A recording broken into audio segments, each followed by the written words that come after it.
¿Dudas? Calma que aquí estoy yo. Ok, buenos días muchachos, ¿cómo están? Hola, profe, ¿cómo estás? Todo bien, ¿y tú, Luis? Bien, ahí, en la lucha. Que sigue peleando la buena pelea, como quien dice. Ok, Gracias, profe. ¿cómo?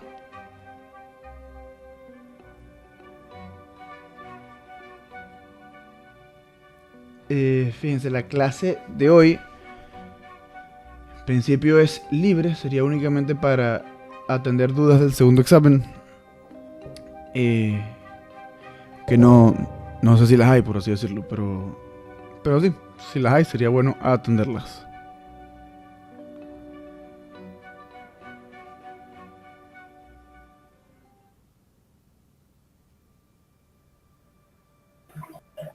Profe, yo he visto que en ejercicios de esfuerzo hay veces que, claro, cuando la superficie es inclinada, una de dos, a veces toman o sea, siempre toman el área inclinada, pero también toman la fuerza con un ángulo. Entonces o sea, por lo menos la fuerza normal y la fuerza cortante siempre las toman con un ángulo. Entonces a veces se me hace extraño cuando no sé sumatoria de fuerza. Ok. Es que claro, si... No sé, si digamos que tienes una... Es que las dos cosas ocurren, no sé si recuerdas el ejemplo que hicimos una vez. Pero ambas cosas tienen que ocurrir, o sea, si tú cortas una viga con un plano oblicuo, digamos, lo que te queda es esto.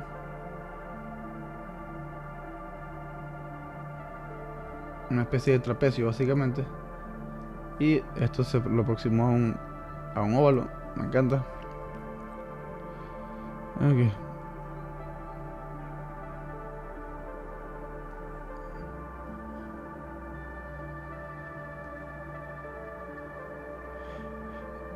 Y claro, la normal simplemente va a ser perpendicular al plano. Porque la normal realmente... O sea, la normal tiene más que ver con el plano de corte que con la propia viga. Buenas, Andrea, ¿cómo estás? Entonces, claro, si este es Hola, buenos días. Buenos días. Si este es el plano de corte, pues la normal tendría que ser... Vamos a dibujarle un colorcito. La normal tendría que ser esta. Y la fuerza de corte tendría que ser esto. Y el momento flector sería algo así. O sea, las direcciones de la fuerza normal y la fuerza cortante dependen es del plano de corte. La normal va a ser perpendicular al plano de corte. Y la cortante va a ser paralela al plano de corte. ¿Sí? O sea, así, Ok. así Claro, es como lo has visto en el libro.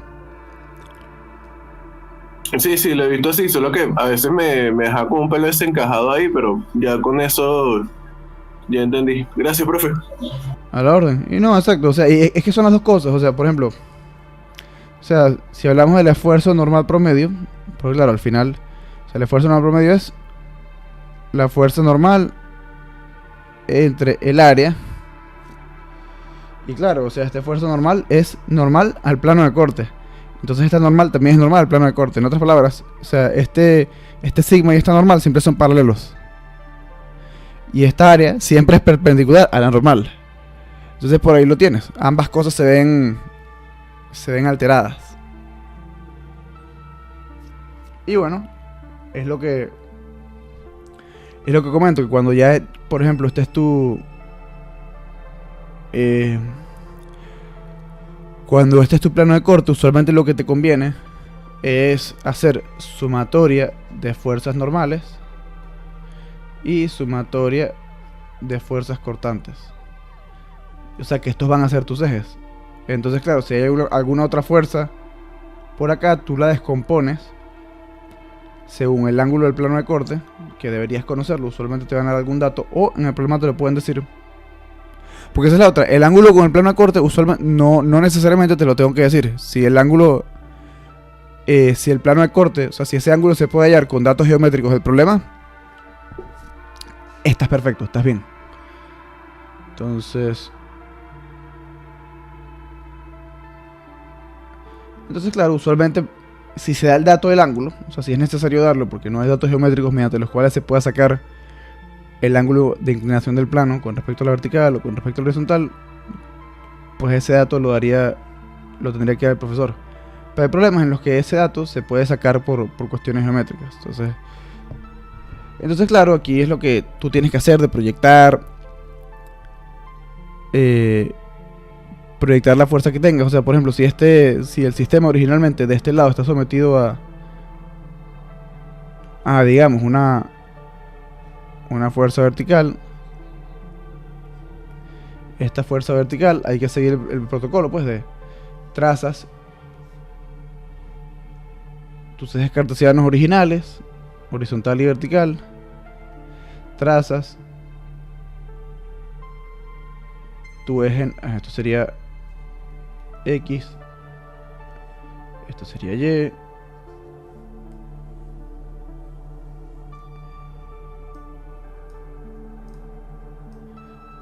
y bueno, tú tendrías que trazar tus ejes oblicuos o ejes inclinados, por así decirlo.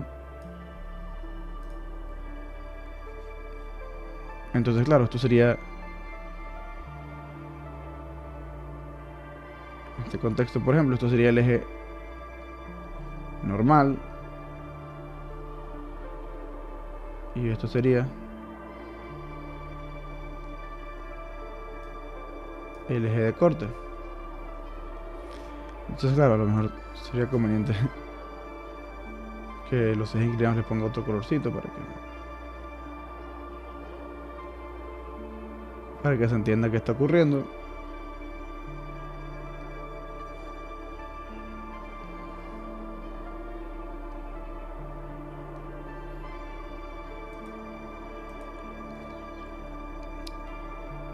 Este es el eje cortante.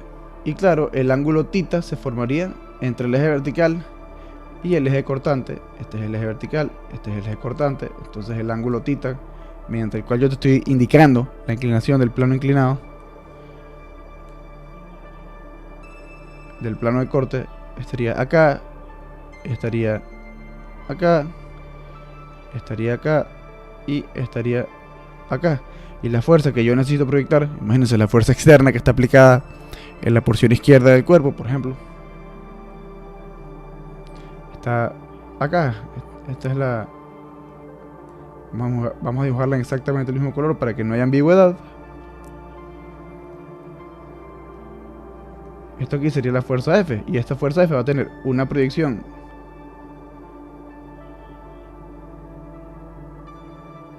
en la dirección normal, F sub n, y va a tener también una proyección en la dirección cortante. Entonces, claro, en este caso yo tendría entonces que... Vamos a hacer esto todavía más claro. Vamos a decir que esta es de alguna forma la fuerza externa, ¿ok? Entonces tendríamos fuerza externa en dirección normal y tendríamos fuerza externa en dirección cortante. Entonces, claro, yo tendría que aquí hacer mi sumatoria de fuerzas normales. Entonces, la normal aquí también tendría que estar en este diagrama de cuerpo libre, por decir algo.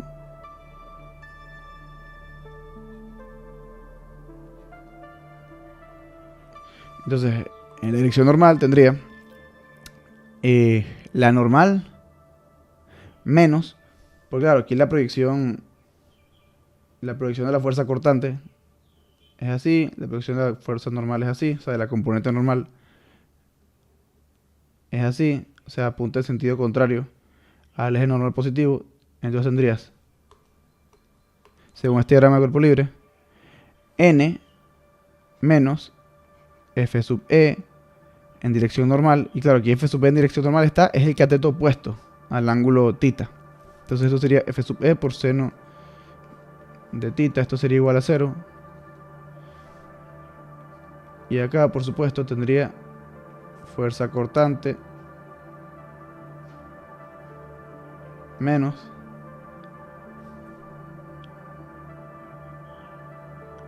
y aquí fíjate lo interesante. Aquí la proyección de la fuerza cortante sí va en el sentido de la fuerza cortante. Entonces aquí sería fuerza cortante, esta que está acá,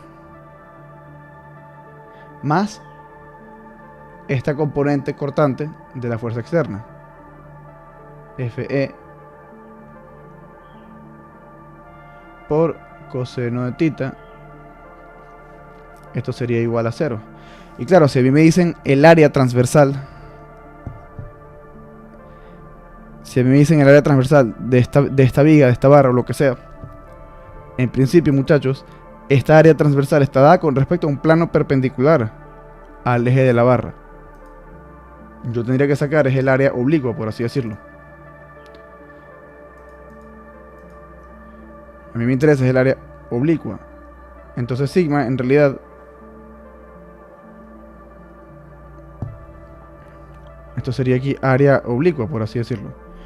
El área que se forma al cortar esta viga con este plano inclinado, cuyo lateral sería básicamente, se vería por acá.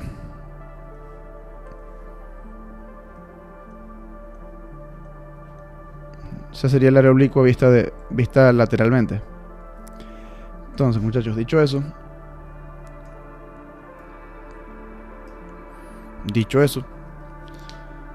básicamente yo ya en la clase pasada di una herramienta en la cual nosotros podíamos decir que el área oblicua, básicamente, o sea, el área transversal, que es la que es perpendicular al eje de la barra. O sea, siempre hablo del eje de la barra, pero déjame señalarlo también por si acaso.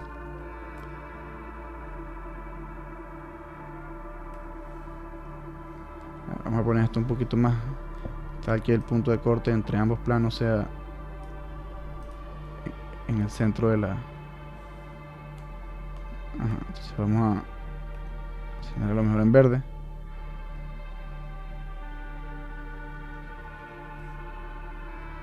Si este es el eje de la barra aproximadamente,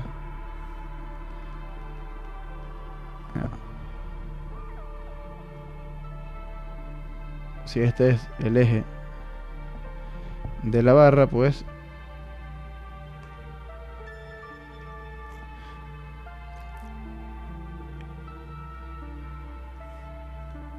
básicamente ese eje y el plano transversal son perpendiculares entre sí. ¿Ok? Entonces esta área transversal está contenida en este plano que es perpendicular al eje de la barra. Entonces el área transversal dividida entre el área oblicua, el área inclinada,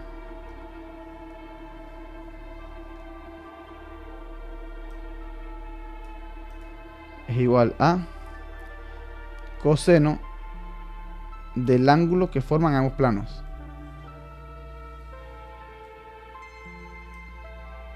Y así de rápido lo puedes sacar. Entonces, si a mí en el enunciado me dicen cuál es el área transversal, que el área transversal es esta, la que surge de cortar a la barra o viga con un plano perpendicular a su eje, es decir, con este plano, en este caso.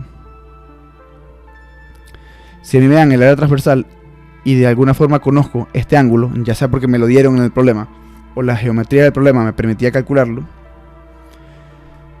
básicamente el área oblicua, que es la que necesito para calcular el esfuerzo normal a este plano oblicuo, el área oblicua va a ser simplemente, o también le llamé área inclinada en una clase anterior, va a ser el área de la sección transversal, que usualmente o me la dan o me dan datos para calcularla. Esto dividido entre el coseno de tita. Y fíjense, esto es un detalle que yo dije en la clase anterior.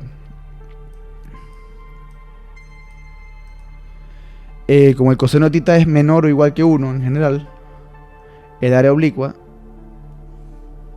es mayor o igual que el área transversal.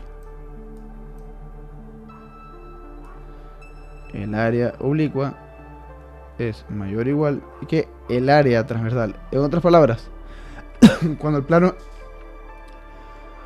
plano de corte es oblicuo, es decir, no es el plano transversal, cambia tanto la fuerza normal, porque ahora tienes que tomar la proyección de la fuerza que es normal a este plano, y cambia también el área de corte, porque es el área que provenga de cortar esta viga con el plano inclinado. O sea, esta no es el área transversal, esta es el área de corte con el plano de estudio. Y el plano de estudio no siempre es transversal, puede ser oblicuo, puede ser inclinado. Y de todos modos, esto está detallado con números, el problema numérico. Esto está detallado en el problema de la clase del miércoles pasado. ¿Del miércoles pasado? Sí, del miércoles pasado, correcto. O sea, si la del viernes fue la clase 20. Ya, creo que la del viernes... Sí, esta es por la clase 18 y 19, pero fue la del miércoles pasado, que ya está cargada en YouTube y en Facebook. O sea, está esto detallado de forma numérica. O sea, por eso no estoy tomándome el tiempo de hacer un ejemplo numérico, pero, de todos modos, o sea... no sé, ¿les gustaría que hiciera un ejemplo del Hibbeler de esto? Del Hibbeler tendría que ser el de mecánica de materiales, supongo, ¿no? Porque... No, por ahora no, profe. De hecho, esa era como esa pequeña duda porque en clase lo veo y después se me va como la idea y entonces estoy peleando ahí con eso. Pero ¿hiciste algún ejercicio? ¿Hiciste algún ejercicio de esto? Lo he intentado. He intentado hacer unos cuantos, pero no he tenido mucho chance tampoco. Hoy sí me pongo full para el lunes. Ah. Ya los demás temas muy bien, entonces Ah, ok. no es tanto. Ok.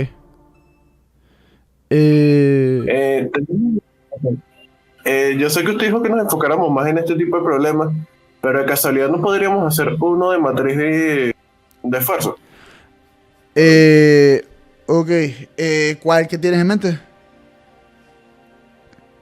No, uno cualquiera. Es porque, o sea, yo tengo la idea de que, claro, o sea, uno puede ir aplicando esta misma idea en cada cara. O sea, por lo menos en las caras que a uno le interesan. Ajá. Y ya, justamente por simetría ya tienes, por lo menos las OT solo tendrías que preocuparte de los esfuerzos cortantes, en los esfuerzos normales. Pero no he conseguido ningún ejercicio así. Ajá, ok. ¿Tú te refieres a ensamblar la matriz de esfuerzos? Sí. Ah. Ok. Ya te entiendo.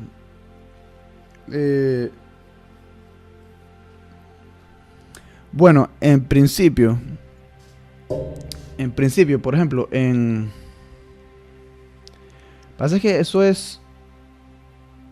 no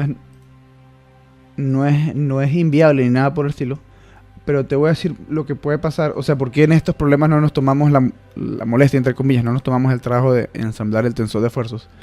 Que usualmente lo que tenemos es lo que se llama un estado plano de esfuerzos, que eso se estudia de manera más detallada.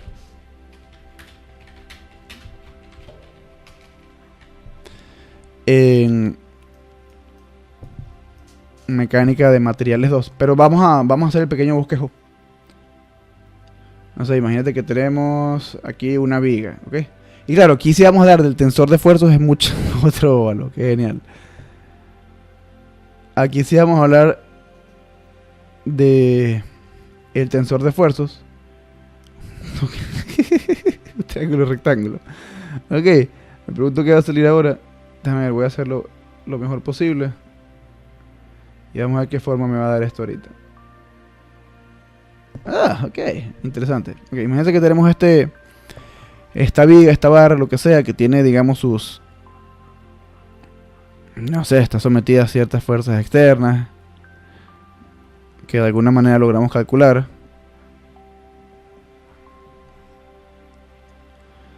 Y yo la corto con con un cierto plano. Y claro, aquí el corte estrictamente sí sería con un plano transversal.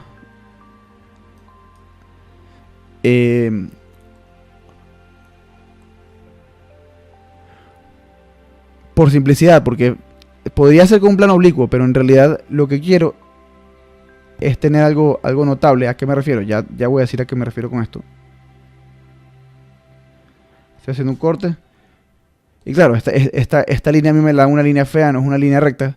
Entonces, claro, al hacer este corte así, yo simplemente voy a asumir que estoy cortando con un plano transversal. ¿Ok? Entonces, esto va a ser F1.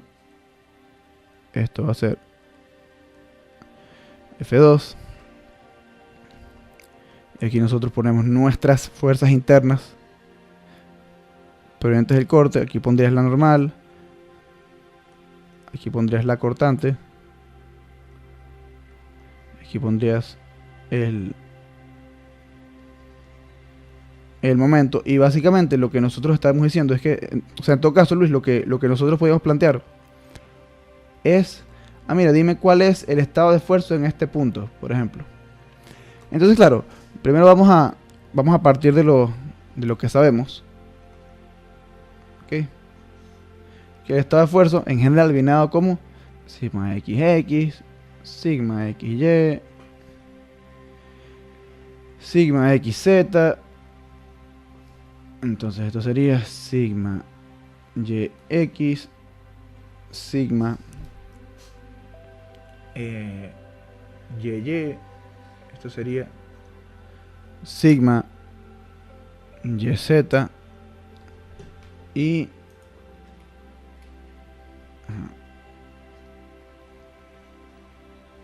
vamos a alinear esto con la segunda fila. El igual lo alineamos con la segunda fila. Y después me encargo de hacer los corchetes. Con esas cuestiones como las fracciones, los tensores, esas cosas que van a ocupar más de una línea, tienes que estar pendiente de dónde pones el igual y todo eso, porque tiene que haber unas reglas de simetría al momento de escribir esto. O sea, como después del igual, en la línea de fracción tiene que estar en la mitad de los dos palitos del igual. Y similar, y yo lo tomo similar cuando son tensores. O sea, para mí el igual tiene que estar alineado con la segunda fila. O sea, con la fila del medio del tensor. Sigma ZY, sigma ZZ. Entonces, claro,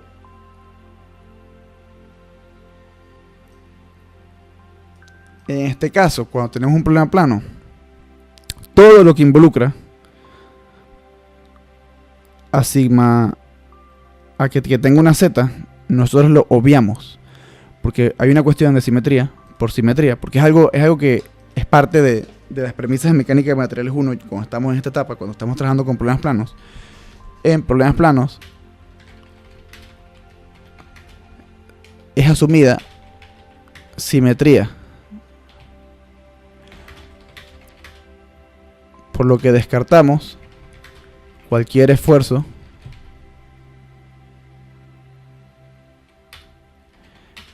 asociado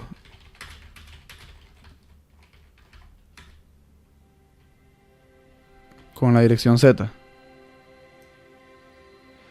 Eso es aquí bastante interesante. En otras palabras, esta L se me hace cero. Ya ven a qué me refiero con esta L. O sea, todo lo que involucre a Z se me hace cero.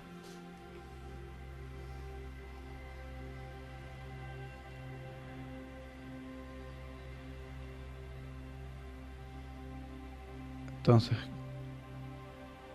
copiamos esto.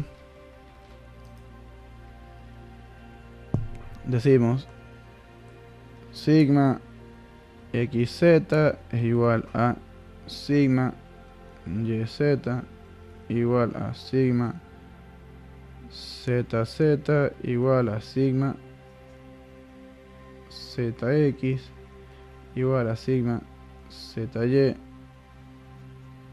igual 0. Y pongo esto más pequeño.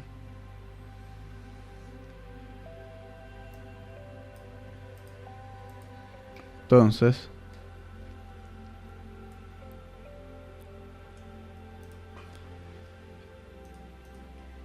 Y claro, entonces claro, borro aquí esta cuestión que hice aquí. Borro acá, acá, borro acá, acá, acá. Estos elementos simplemente pasan a ser cero.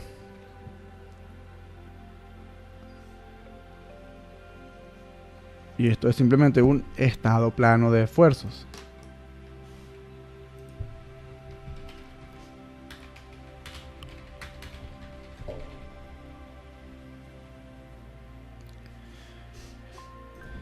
Y claro, el estado plano de esfuerzos en realidad ya no se representa como un paralelepípedo, sino que se representa como un rectángulo.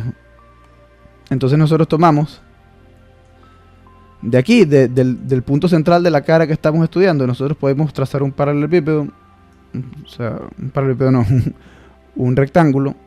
Vamos a ponerlo por ejemplo en verde. Entonces, como es un plano plano, no tengo que estudiar todo el paralelepípedo, simplemente estudio la cara del plano XY. Este sería mi rectángulo. Ya, vamos a ir a esto un poquito. Okay. Entonces, y claro, básicamente aquí tendríamos un esfuerzo sigma XX.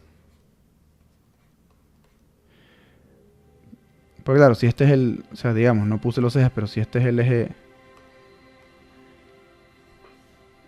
si este es el eje X y este es el eje Y, la cara perpendicular, o sea, si tendrías el paralelepípedo completo, pero solamente tendrías esfuerzos en el plano. Entonces esto realmente es un paralelepípedo que yo estoy viendo de frente. Entonces en esta cara tengo un sigma XX, en esta cara tengo un sigma XX. Esto si quieres le puedes decir sigma XX más, sigma XX menos. Lo de sigma X más y sigma XX menos yo lo ilustré en la clase anterior. Pero es normal que este paralelepípedo lo vea sin el más y sin el menos. Simplemente esto va a ser sigma XX, sigma XX. En esta cara tendrías un tau XY. Aquí tendrías un tau XY oponiéndose. En esta cara tendrías un sigma YY.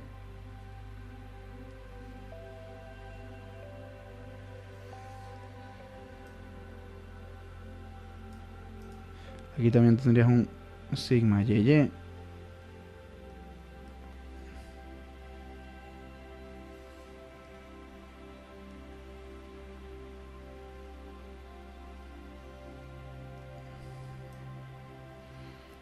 Entonces, aquí habría un sigma YY. Aquí tendrías que poner... Es más, vamos a poner esto más grande.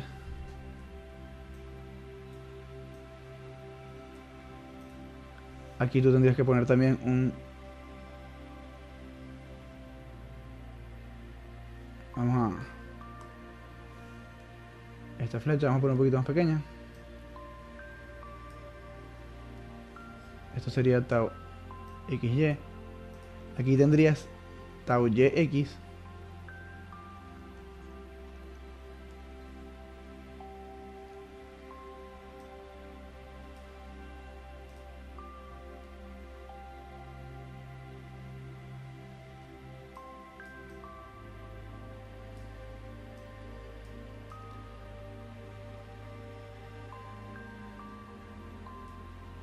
Y aquí tendrías también, en sentido contrario, un tau YX.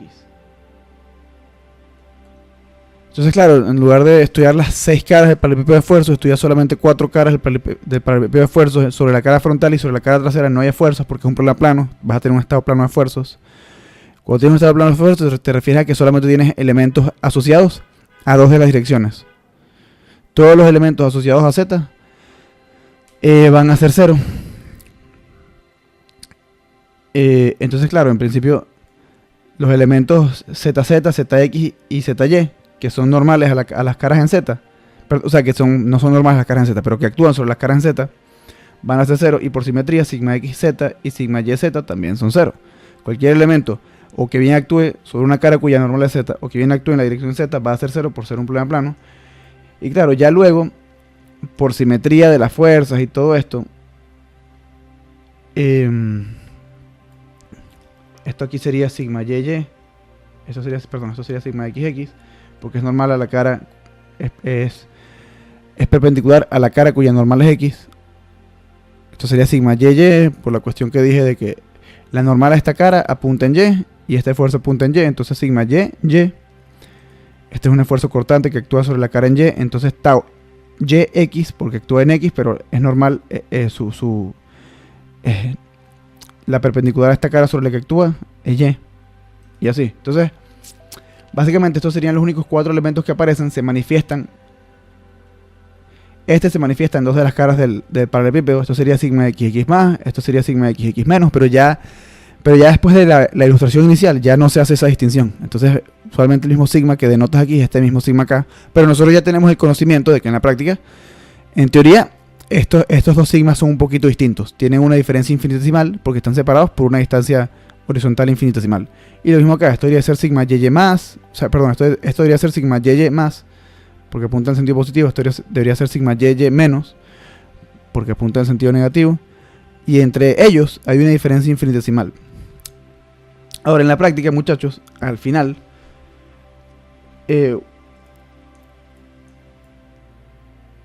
usualmente, lo que termina ocurriendo es que sigma XX es simplemente el esfuerzo normal que nosotros denotamos habitualmente, que es normal entre área, sigma XY termina siendo lo mismo que tau XY, porque no sé si lo dije, pero el tensor de esfuerzos tiene también varias formas de escribirse. Creo que, no sé si lo dije, pero puedes poner todos los elementos con sigma, todos los elementos con tau. Puedes poner solamente los elementos de la diagonal, los puedes poner con sigma, todos los demás con tau. Hay varias formas de anotarlo, por si acaso. Aclaro esto, sigma XY es lo mismo que tau XY. Dentro de la matriz, quiero decir. O sea, yo puedo tener el tensor, por si acaso. Y aquí yo puedo copiar todos los sigmas por tau, siempre que mantenga los subíndices. Todo esto puede ser tau XX, esto puede ser tau XY, esto puede ser tau XZ. Y bueno, vamos a... Porque esto sé que lo hice para el tensor de... Para el tensor de deformaciones, pero no sé si lo hice para el tensor de esfuerzos. O sea que el tensor se puede escribir así.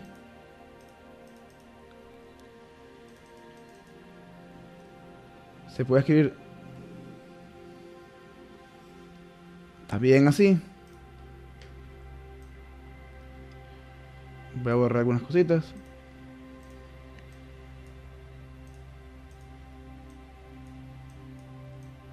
Ok. A ver si alguien preguntó algo por Twitch. Nadie ha preguntado nada. Yo puedo poner aquí tranquilamente tau, tau, tau, tau, tau. Es notación. Sigma y tau son letras para el esfuerzo, ¿ok? Usualmente los sigmas son para los esfuerzos normales y los tau son para los esfuerzos cortantes. Entonces, incluso hay más formas de notar esto que yo ya he mencionado y he por lo menos asomado antes.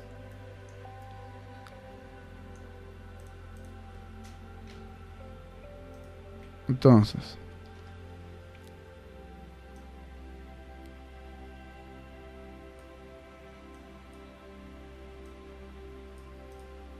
esta forma de notar esto acá es que los cortantes se escriban con tau, solo los de la diagonal principal, que son esfuerzos normales, se escriban con sigma, y todos los demás se escriban con tau, tau, tau, tau, tau,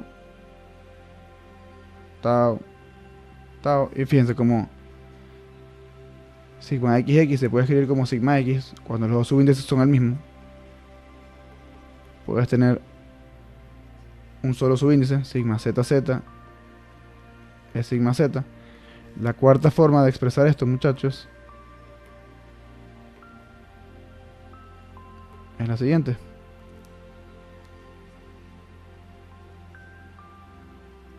Todas estas representaciones son válidas. Entonces, a lo que quiero llegar acá es que sigma xy es lo mismo que tau xy. Sigma yx es lo mismo que tau yx. Y en la práctica, muchachos, según lo que tenemos dibujado aquí, esta es la relación de notaciones, pero vamos ahora a representar lo siguiente. Vamos a relacionar el tensor con los elementos de esfuerzo que nosotros ya conocemos. Ok. Para allá. Entonces aquí está más o menos está el queso de la tostada.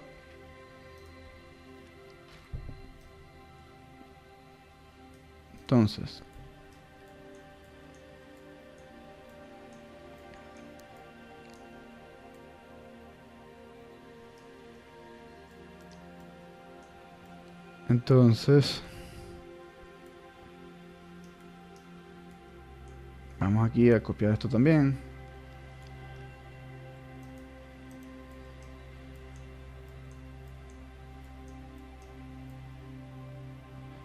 Este es el diagrama de nuestra sección, ¿ok? Este es nuestro paralelepípedo de esfuerzos en estado plano de esfuerzos. Sobre las caras en Z no hay esfuerzos y en dirección Z no hay esfuerzos, ¿ok? Ahora vamos a asociar... Vamos a aclarar algo. Miren lo siguiente.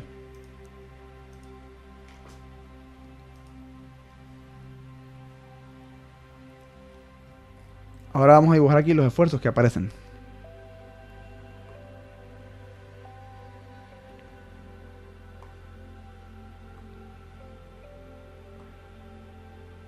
Aquí aparece un sigma, que lo puedo dibujar en... Aquí aparece sigma, y aquí aparece tau. Que sería el esfuerzo normal sobre esta cara y el esfuerzo normal promedio sobre esta cara. Y esto sería el esfuerzo cortante promedio sobre esta cara.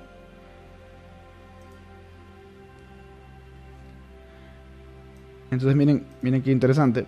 Nosotros estamos aproximando que aquí la distribución de esfuerzo sobre toda esta cara es uniforme. Entonces este sigma igual a esta fuerza normal entre esta área y el tau sería igual a la fuerza cortante entre el área de esta área entre el área que se forma de cortar la viga o barra con el plano transversal. Y claro, este esfuerzo normal promedio yo lo puedo asociar con el elemento sigma xx de mi matriz de esfuerzos, con este. Y el tau, si bien lo dibujé en direcciones contrarias, este tau yo lo puedo relacionar con este tau xy. Y claro, aquí lo voy a relacionar con magnitudes porque lo dibujé en sentido contrario, pero el tau va a ser tau xy. Magnitud del tau del esfuerzo cortante promedio, yo le voy a aproximar a la magnitud de mi tau xy. Y en este caso igual a magnitud con magnitud porque este lo dibujo hacia arriba y este lo dibujo hacia abajo. Pues claro, simplemente para este caso, para el paralelepípedo, este tau xy, yo simplemente lo puse hacia arriba porque esta es una cara positiva, el tau xy lo puse hacia arriba. Pero ya para esto, cuando estoy hablando del esfuerzo sobre la viga, el esfuerzo cortante lo puse hacia abajo porque por convención de signos, esta fuerza cortante con la que se asocia este esfuerzo cortante, mira, tau promedio igual, fuerza cortante entre área, esta fuerza cortante por convención se dibuja hacia abajo. Entonces el esfuerzo cortante lo dibujo en la misma dirección. O sea, si este es un esfuerzo cortante que estoy relacionando con una fuerza cortante que puse hacia abajo, es más que lógico, o el movimiento lógico sería dibujar ese tau hacia abajo. Entonces, aquí en realidad, muchachos, mi única duda sería con el sigma. Porque claro, de todo esto ya yo tengo mucha información sobre los elementos restantes del tensor. Por ejemplo, tau yx sería simplemente tau xy. O sea, ¿a qué me refiero? Que de esta segunda ecuación, yo básicamente obtengo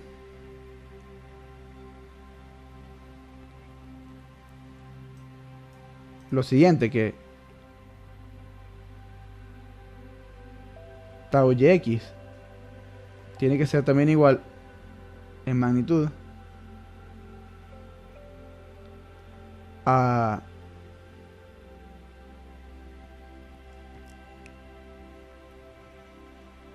esfuerzo cortante promedio.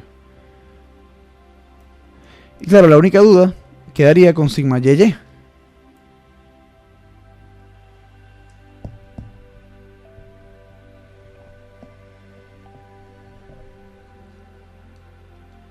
Que yo personalmente no sabría con qué asociarla.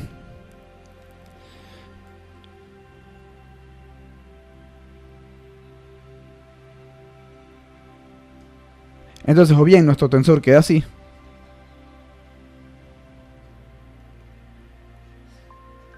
cero, cero, cero, cero, cero, y en sigma xx aparece el esfuerzo normal promedio, que es esfuerzo normal entre área. Aquí aparecería simplemente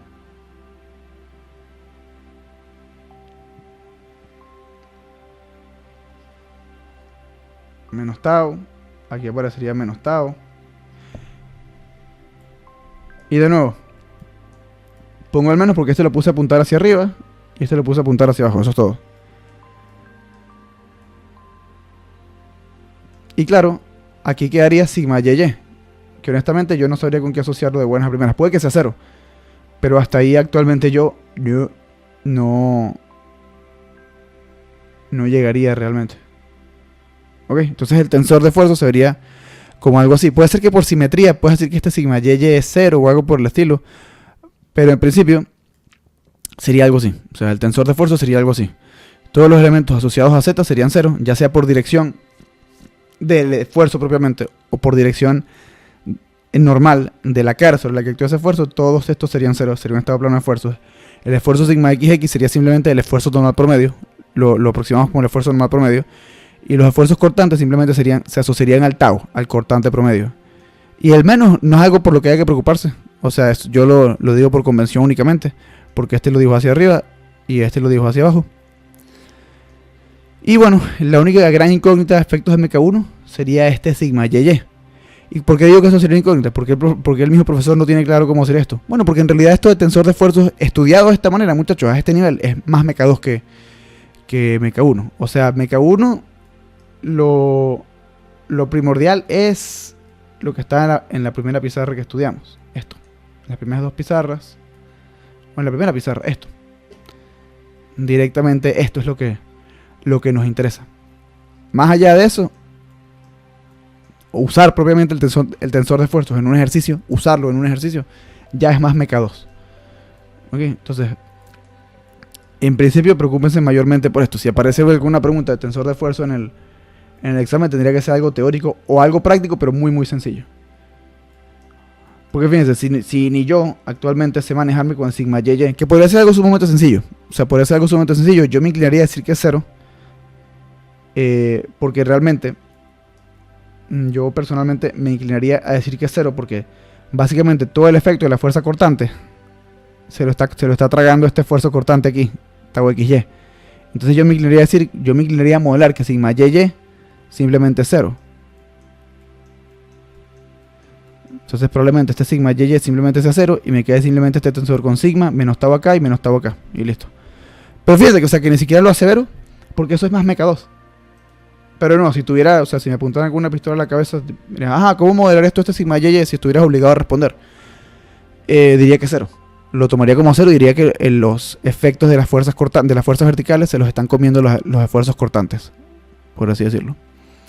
Entonces, eso más o menos atiende tu duda, Luis.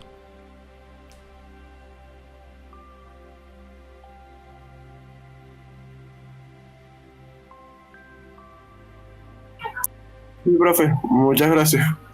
A la orden. Andrea, ¿hay algo que tú quieras estudiar, algo con lo que tengas dudas? Porque O sea, si hubiese más estudiantes, yo le habría dicho a Luis, no, esto no lo puedo responder ahorita, es mejor aprovechar esto en otra cosa. Pero como no, solamente están tú y él, supongo que, o sea, la otra persona con... ¿Tienes alguna duda que sea como que más dirigida al contenido del examen, Andrea? De casualidad. No, profe, en realidad por ahora no tengo ninguna duda así tan particular. Ok. Ah, ok. Vamos a ver, a ver, alguien de...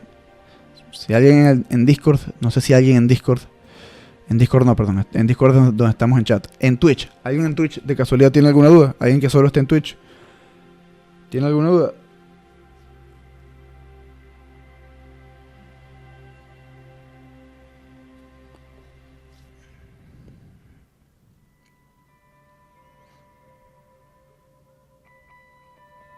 Ok, déjame así.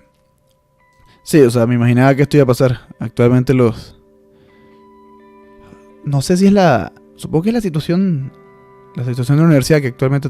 Profe, tengo dudas con los ejercicios de fuerza de Ross en planos inclinados. Mariana Sandoval. Ok. Fuerza de Ross en planos inclinados. O sea, como el que hicimos en... Como el que hicimos en el examen. Calcular los momentos. Ok. Ok. ¿Tienes algún problema de que se te ocurra? ¿O estás hablando, por ejemplo, del problema que salió en el segundo examen del trimestre pasado?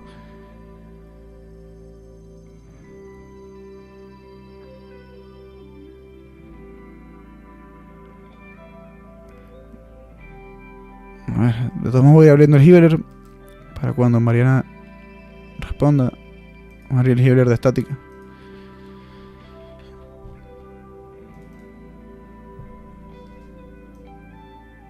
Ok. Vamos al Hibbeler. Y en el Hibbeler en realidad a mí no se me hace tan sencillo encontrar un problema con volcamiento. Esto es fricción seca. Entonces, ¿en qué problema puede ser que tengamos que calcular volcamiento? Bueno, en realidad en el...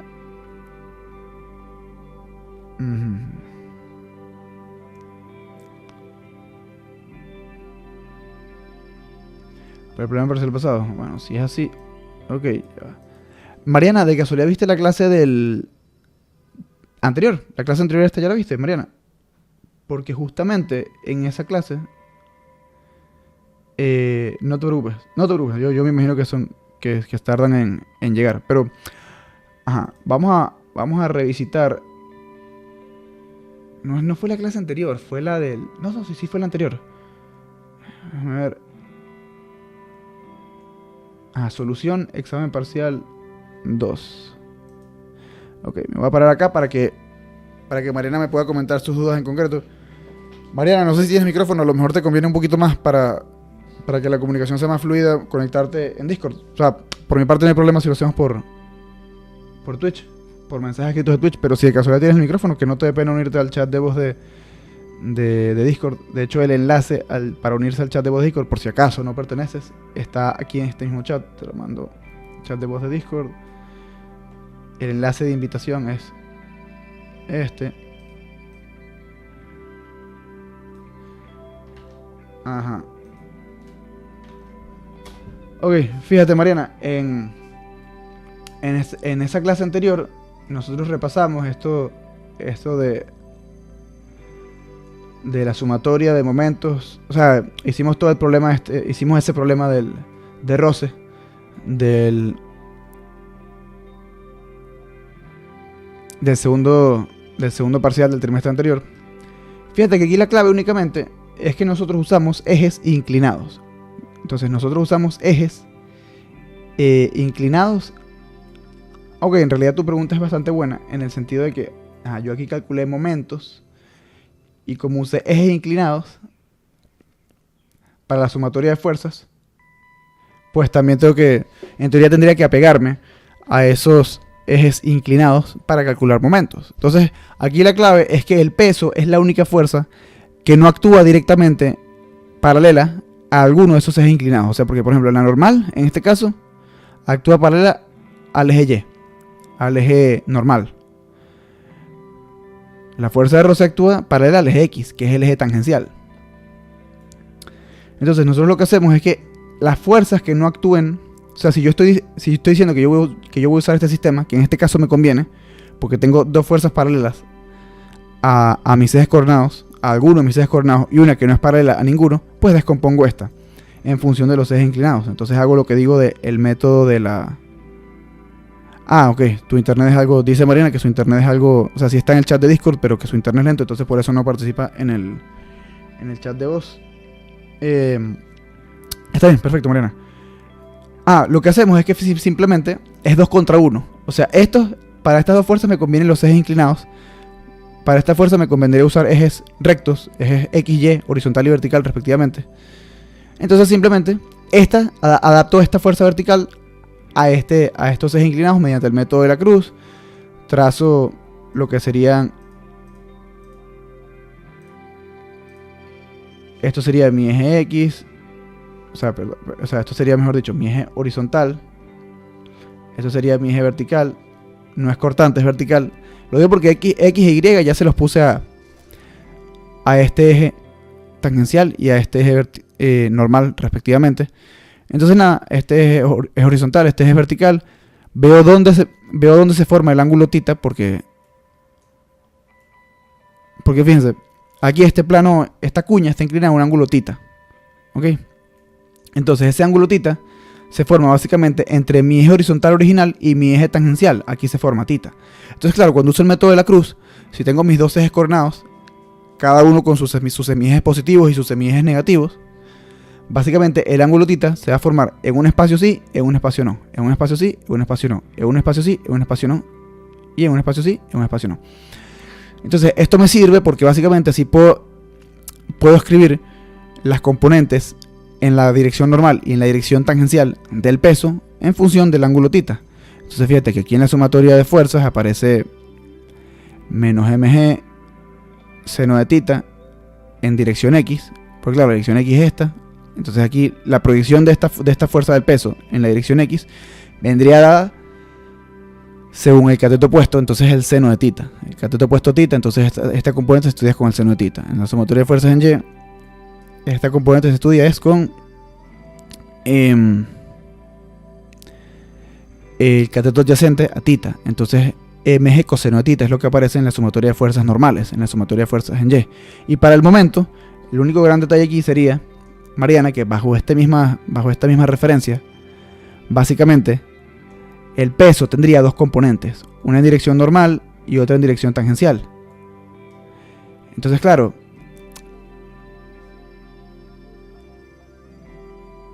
yo podría repetir mi diagrama de cuerpo libre y en lugar de poner el peso,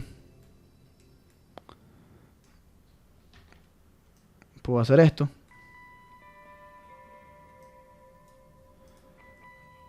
Borro aquí el peso completo y lo que hago es que pongo sus componentes. Entonces, claro, paralelo al plano inclinado voy a tener la componente tangencial del peso, que sería mg seno de θ.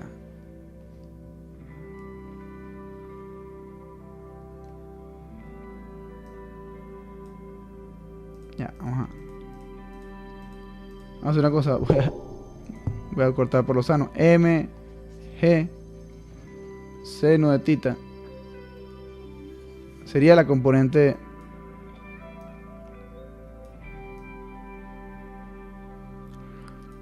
del peso en dirección tangencial y mg coseno de θ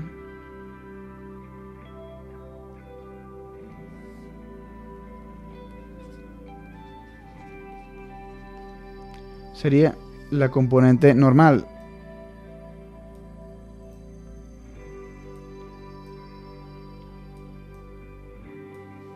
del peso, la componente del peso que actúa paralela a la normal. Y claro, estas dos combinadas me dan la fuerza del peso perfectamente vertical. Entonces, fíjense, cuando calculo momentos, Mariana, la clave es que, o sea, yo por ejemplo calculé momentos con respecto al punto A. La clave es que el brazo de la componente normal del peso va a ir en dirección tangencial. Y claro, como el peso actúa en todo el centroide, del cuerpo, básicamente, este brazo va a ser el ancho entre 2. Entre 2. Y el brazo, esta componente vertical, va a ser esto. O sea, el ancho entre 2 es el brazo de la componente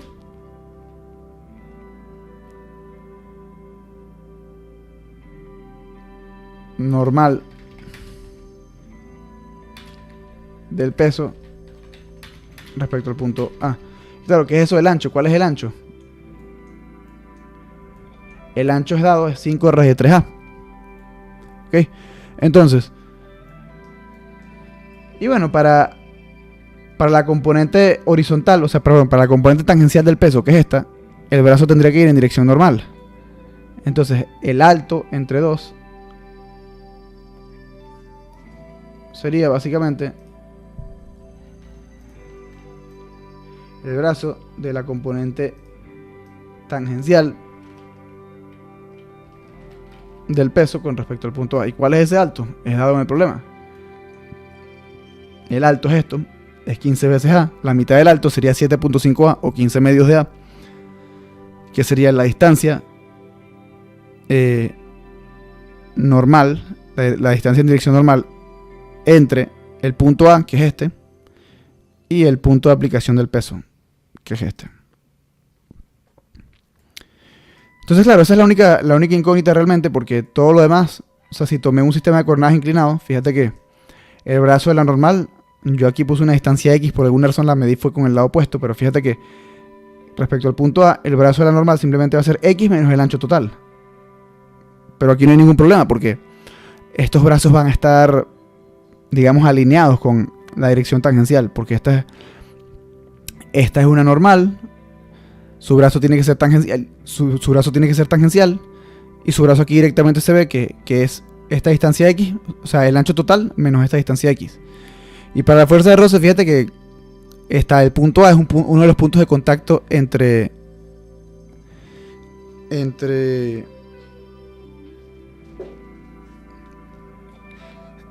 el bloque y la cuña, entre el bloque y la superficie inclinada. Entonces, claro, la fuerza de roce estática no va a tener brazo, porque su línea de acción corta a todos esos puntos de contacto. Entonces, por eso, cuando calculo momentos, básicamente me aparecen solamente tres cosas. El momento de la normal respecto al punto A, que es el ancho menos X, 5 raíz de 3A menos X, más el momento que hace la componente tangencial del peso, que tiene un brazo en dirección normal, que la dirección normal es la dirección de altura, o sea, 15A sobre 2. Y luego, y claro, los signos de cada momento se sacan por regla de la mano derecha. Y luego tienes el momento que va a ser la componente normal del esfuerzo, la componente del esfuerzo que es perpendicular a la superficie de contacto. Y bueno, su brazo es simplemente la mitad del ancho. Aquí está, 5 raíz de 3A entre 2. Y el menos es por regla de mano derecha. Y claro, esa sumatoria de momentos tiene que ser igual a 0 para que haya equilibrio. Ahora sí lo ves, Mariana.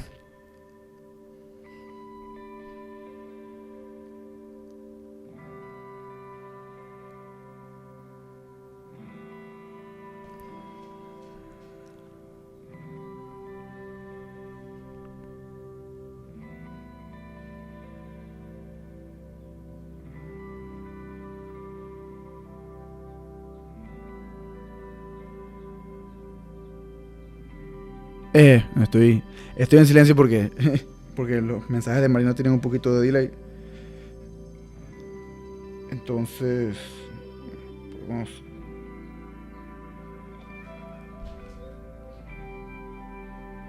Ok, déjame ver si Mariana de repente... Mariana, ¿puedes escribir también por el chat de Discord? A lo mejor el chat de Discord llega más rápido tu mensaje. Déjame ver.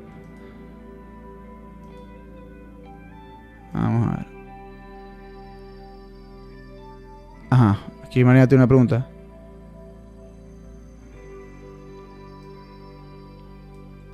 Ajá. ¿Por qué toma el alto ¿por qué se toma el alto del bloque en el momento? O sea, yo entiendo que en el momento se tome ancho entre 2 por mg coseno de θ. O sea, esto Mariana sí lo entiende, pero me confunde lo del ancho normal y lo de la componente tangencial. ¿Por qué no solo se tomaría la componente del ancho? Ah, bueno, porque ambas tienen brazos. Tú dices estos dos términos. Bueno, porque tú siempre tienes que ver, Mariana pregunta básicamente ¿por qué se ponen este término y este término? Entonces ahí nos remontamos a lo básico, que es con respecto a qué punto estamos tomando momentos, ¿ok? Con respecto a qué punto estamos tomando momentos. Entonces, claro, si estamos tomando momentos con respecto al punto A, que es el potencial punto de volcamiento, básicamente, si me paro en el punto A, yo tengo que ver todas las fuerzas que hagan momento con respecto al punto A. Entonces, aquí yo descompuse el peso para que se vea con mayor claridad, inclusive. Que bueno, aquí, claramente, la fuerza normal tiene, no corta el punto A. Entonces, como la fuerza normal no corta el punto A, tengo que ver cuál es la distancia perpendicular entre el punto de aplicación de la normal y el punto A. Esa distancia perpendicular o sea, porque en principio estoy tomando el modelo en el que no sé cuál es el punto de aplicación de la normal. No necesariamente puedo decir que está en la mitad, porque estoy diciendo que está, donde quiera que esté, está en un punto, está a una distancia X del extremo derecho. Entonces, claro, si todo este ancho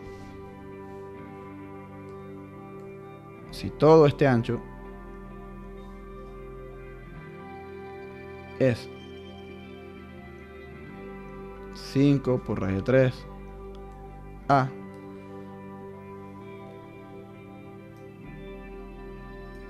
si todo el ancho es 5 por raíz de 3A, y de acá hasta acá es X, pues esta distancia va a ser mi brazo de la normal. Entonces esta distancia de acá hasta acá, vamos a llevarla también en colores para evitarnos cualquier tipo de confusión. Pero otro color que no apunte tanto al rojo.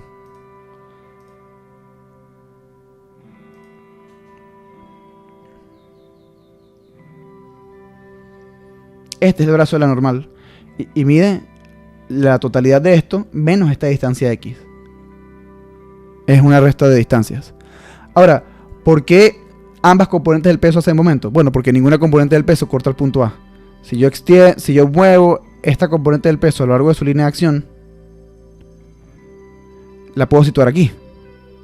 Entonces el mg coseno de θ queda en toda la mitad de este ancho. O sea, el peso, como actúa en el centroide, cuando yo mueva la componente normal del peso, esa sí va a estar en toda la mitad. O sea, sé que parece alineada con la normal, pero no era... eso es normal, o sea, eso es común que ocurra. Pero el punto es que si yo aplico el principio de transmisibilidad para deslizar esta fuerza, acá no me corta el punto A. Es decir, que va a tener un brazo con respecto al punto A. Ese brazo, si esta es una componente normal del peso, este brazo va a tener que ir en dirección tangencial.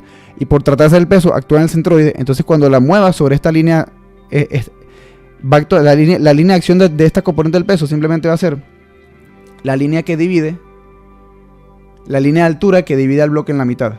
Entonces, claro, si es así, entonces podemos decir que respecto al punto A, el brazo de esta componente del peso va a ser toda la mitad del ancho. Y el mismo principio aplica para la componente tangencial del peso. Cuando yo la muevo a lo largo de su línea de acción, nunca voy a cortar al punto A, pero sí puedo ponerla, por ejemplo, aquí. De modo que se aprecie que la distancia, como esta es una componente tangencial, el brazo tiene que ir en dirección normal. Y claro, por ser el peso va en el centroide, y cuando lo deslice por el centroide, la línea, o sea, cuando lo deslice por su línea de acción, esa línea de acción para la componente tangencial del peso va a ser simplemente la línea tangencial que divide el bloque en dos. Entonces, claro, esto va a estar en la mitad de la altura. Entonces este brazo con respecto al punto A, que está en la esquina inferior izquierda, ese brazo va a ser simplemente la mitad de la altura. Entonces la razón por la que ambas componentes del peso hacen momento es porque ninguna corta el punto A, ninguna corta el punto de referencia. Entonces ambas van a tener una distancia efectiva o un brazo con respecto a ese punto en particular. Entonces los mismos principios que aplican para cuando usamos sistemas rectos, o sea, eje horizontal y eje vertical, aplica para sistemas inclinados. Pero claro, los momentos tú lo puedes estudiar como tú prefieras. O sea, en realidad, para los momentos, tú no tienes que usar este sistema inclinado. O sea, tú tienes la opción de hacer ambas cosas, Mariana. Y sé que mucha gente preferiría... O sea, porque para la sumatoria de fuerzas se ve la conveniencia de hacerlo. Pero si no, yo puedo hacer esto. Y tengo que obtener exactamente lo mismo. Claro, ahí sí tendría que hacer un poquito más de trigonometría. O sea, porque cuando tengo sistemas inclinados, si no hago trigonometría para que las fuerzas sean paralelas a mis ejes originales, tengo que hacer trigonometría para que mis brazos sean paralelos a otros ejes. Entonces, ¿a qué me refiero con esto? Que si uso ejes, en lugar de usar ejes inclinados,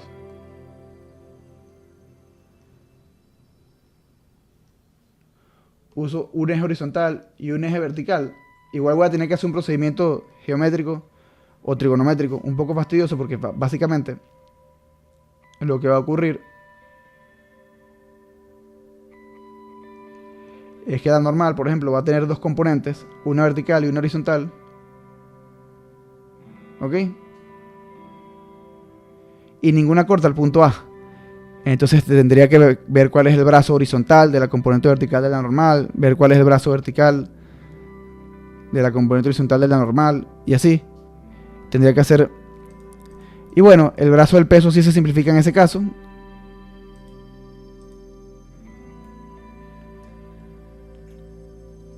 El brazo del peso lo estudiaría según el ángulo de la cuña y eso, pero sería también bastante fastidioso. O sea, por eso, para todo usa el sistema inclinado, tanto para la sumatoria de fuerza como para la sumatoria de momentos. O sea, es más, o sea, si quieren ver este punto, los invito a que traten de hacer la sumatoria de momentos respecto al punto A usando ejes uno horizontal y otro vertical, los ejes clásicos. Se van a dar cuenta de que el estudio de los brazos va a ser un fastidio. Y tendrías que descomponer la normal. O sea, tendrías que situar, por ejemplo, la normal. La tendrías que poner acá, la dibujas por acá. La normal actúa por acá. Tendrías que descomponer los brazos.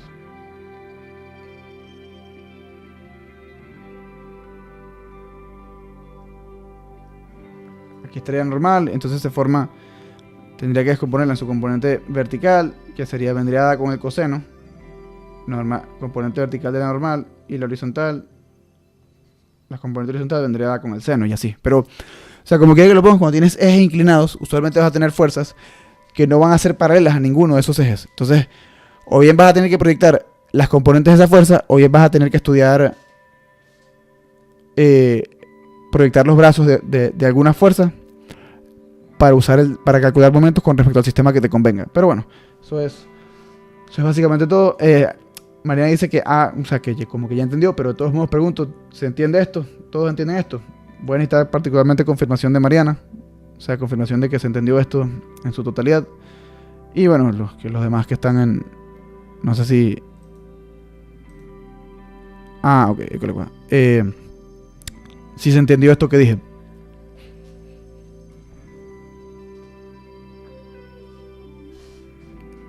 Entonces, Mariana, por velocidad podría, supongo que tratar de escribir en el chat de Discord primero, a ver si llega más rápido. Entonces me voy a estar pendiente de Twitch.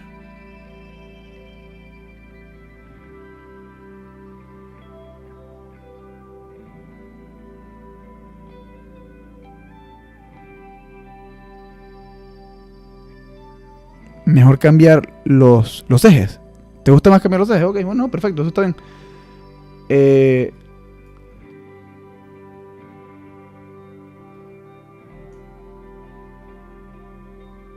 Bueno,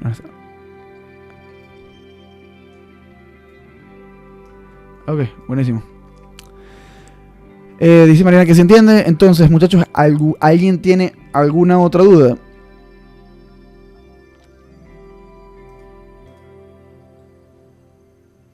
Con respecto a cualquiera de las cosas, sea armaduras, sea bastidores, sea a la orden, Mariana. Ahora lo leí en Discord. Sea bastidores, sea lo que sea. Bastidores, armaduras, roce, esfuerzo. ¿Alguien tiene dudas?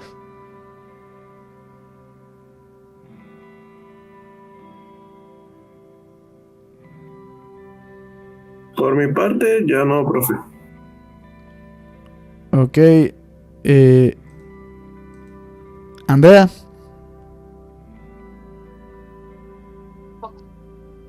No. Ok. Mariana, ¿tienes alguna otra duda con alguna otra cosa?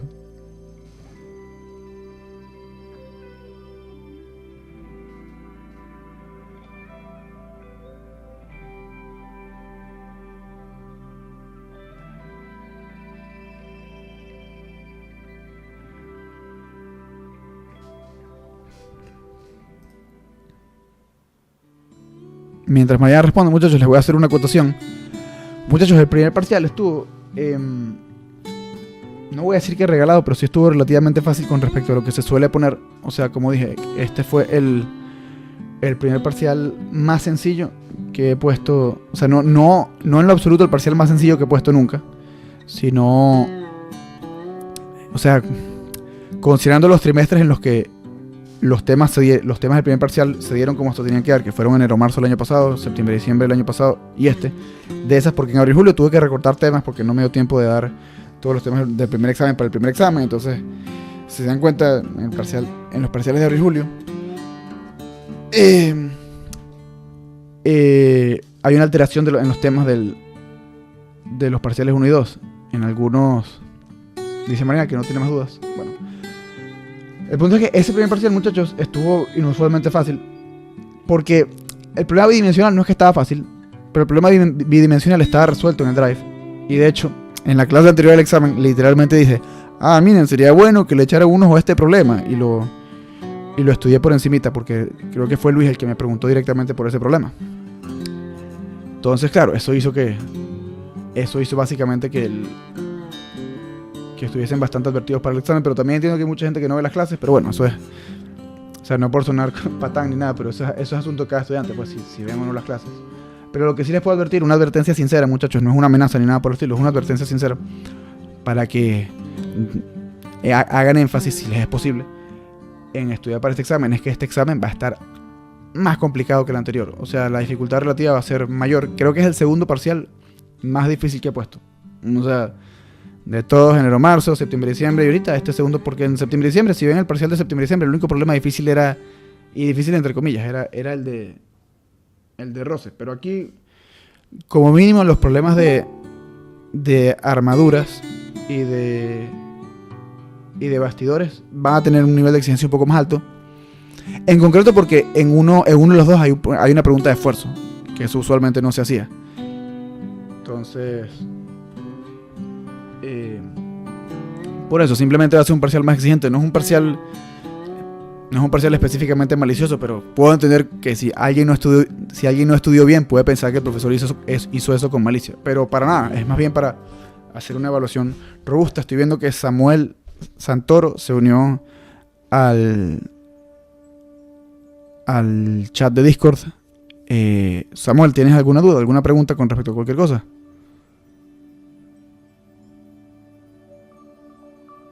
No se me escucha.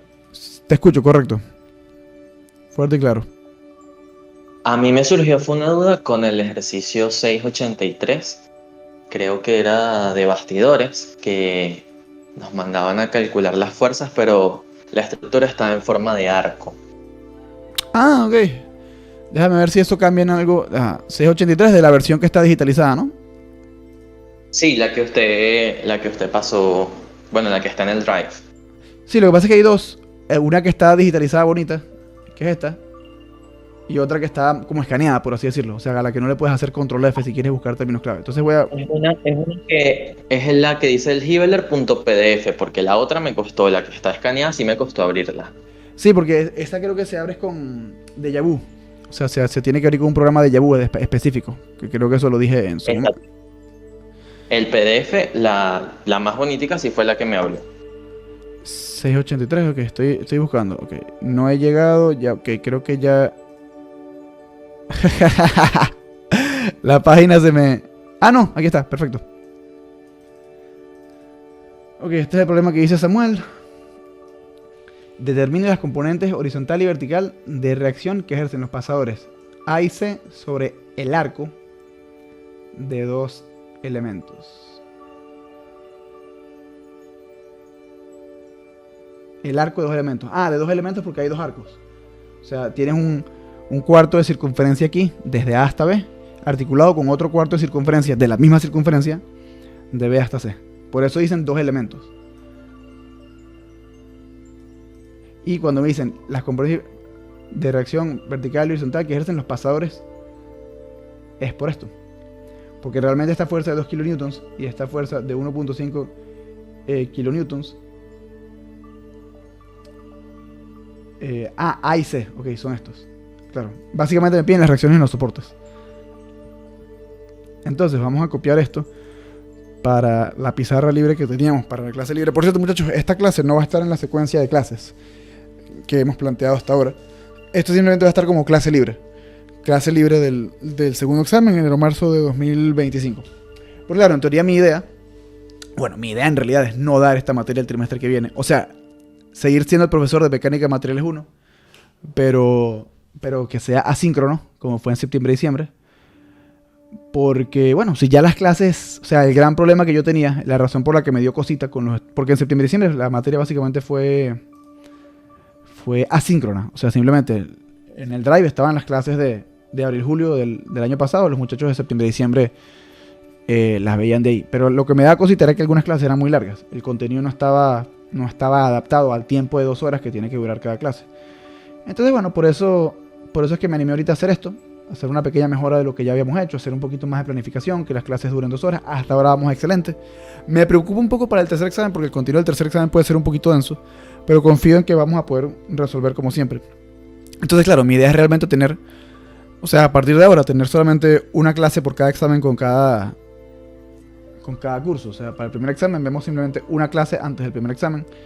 Y que ellos vean, yo les doy por así decirlo, la planificación de cuándo tienen que ver cada clase, de las que estamos grabando ahorita. Y bueno, básicamente esto sería esa clase libre, pero ahorita para el propio trimestre de enero-marzo 2025. Claro, para el primer examen no nos dio chance de tener esta clase libre, pero confío en que si me organizo bien, para el tercer examen sí vamos a poner esta clase libre. Y bueno, moviendo la clase de vectores al propio día de la clase de introducción, podemos tener las 3 clases libres todos los trimestres. Entonces, bueno, siéntanse afortunados o desafortunados de que a ustedes les tocó esta versión síncrona.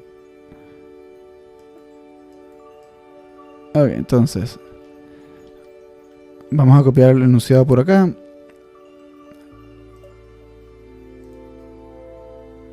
Ok, ya va.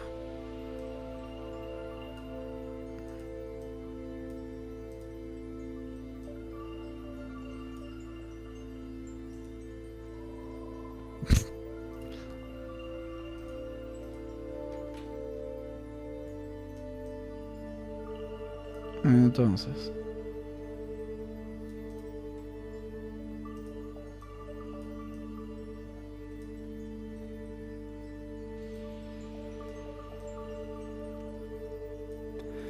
ok, ahora copiamos esto, el dibujito.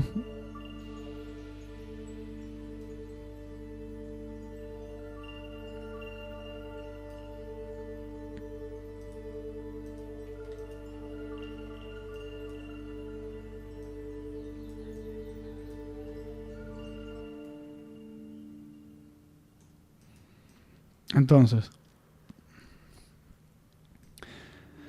entonces básicamente tenemos que determinar las reacciones en los pasadores en A y en C. Y esto es interesante, esto es muy interesante. Y creo que el problema en realidad no creo que sea que haya, o sea, para mí el problema no es que haya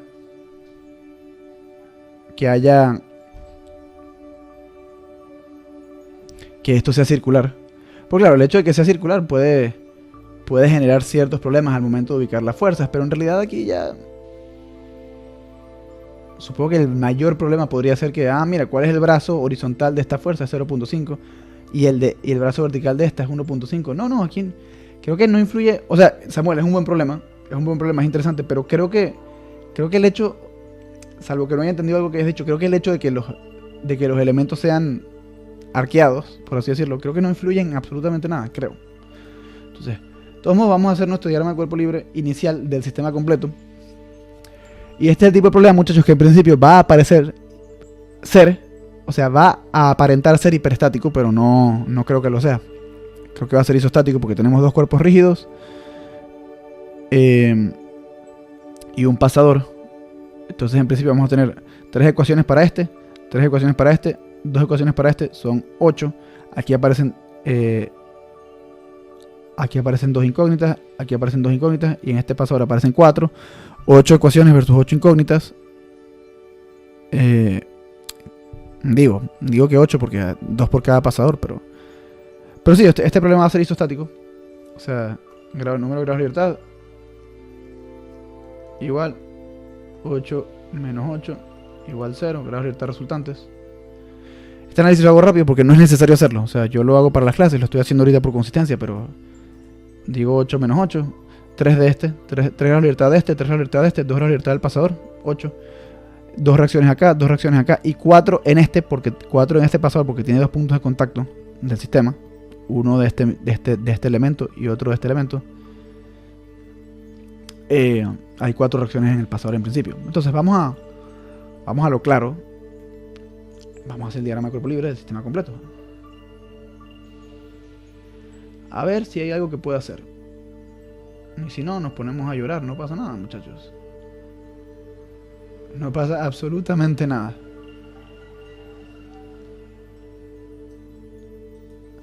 Entonces aquí ponemos nuestro pasador. Y fíjense, muchachos, cuando tienes estos problemas así en los que parece, vamos a dibujar primero. Vamos a dar esto es A sub Y, esto es A sub X. No nos olvidemos de las fuerzas activas. Ya yo me estaba olvidando de las fuerzas activas. Yo mismo ni siquiera sigo mis propios consejos. Eso pasa mucho. Aquí tenemos una fuerza vertical de 2 kilonewtons.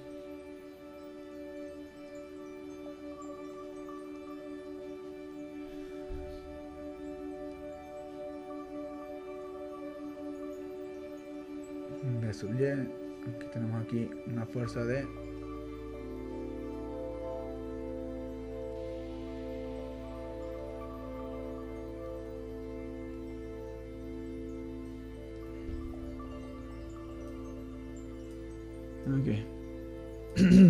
aquí está B sub Y. Y B sub X lo voy a poner también hacia la derecha. No puedo decir de buenas primeras que sepa en qué sentido actúa. Bueno, en todo caso debería poner ambas a la izquierda, porque aquí la única fuerza horizontal va a la derecha. No tiene sentido que ambas reacciones vayan hacia la derecha. Al menos una tendría que apuntar hacia la izquierda. Pero me da completamente igual. O sea, ya sé que al menos una de estas me va a dar negativa. O A sub X o B sub X. O ambas me van a dar negativas. Y bueno, este es el tipo de situación en la que si hago sumatoria de fuerzas en X, voy a tener 2 incógnitas y una sola ecuación. O sea, si hago sumatoria de fuerzas en X igual 0, voy a tener básicamente que... Vamos a poner esto en el medio. Voy a tener esencialmente que A sub X más B sub X más 1.5, que son kilonewtons. Esto va a ser igual a 0. Y bueno, es claro que no puedo resolver nada directamente con esto. Ustedes no tienen que hacer este análisis, estoy diciendo. O sea, son escrituras iniciales, por así decirlo. Pero yo sé de buenas a primeras que ni con sumatoria de fuerzas en X ni con sumatoria de fuerzas en Y voy a hacer gran cosa. Si hago ahora la sumatoria de fuerzas en Y, muchachos, borro aquí esta línea del medio, borro aquí esta línea del medio. Sumatoria de fuerzas en Y también tiene que ser 0.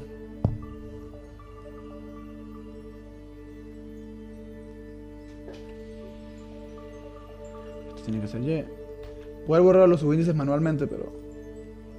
Y borrar solamente la colita de la X para que se volviera una Y directamente, pero bueno, no. Me faltó velocidad mental, muchachos. A sub Y más B sub Y menos 2, fíjense, para que vean la consistencia con el diagrama de cuerpo libre. A sub Y hacia arriba positivo, B sub Y hacia arriba positivo, 2 kilonewtons hacia abajo. Y es la misma historia, 2 incógnitas en una sola ecuación. Entonces, claro, lo que me conviene es calcular momentos respecto al punto A o al punto B. ¿Por qué? Porque el punto...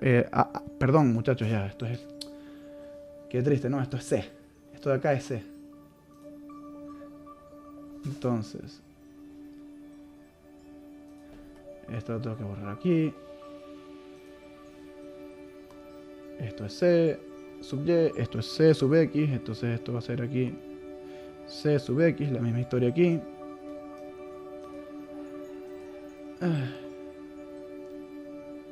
Pequeño error, pero nos recuperaremos, muchachos.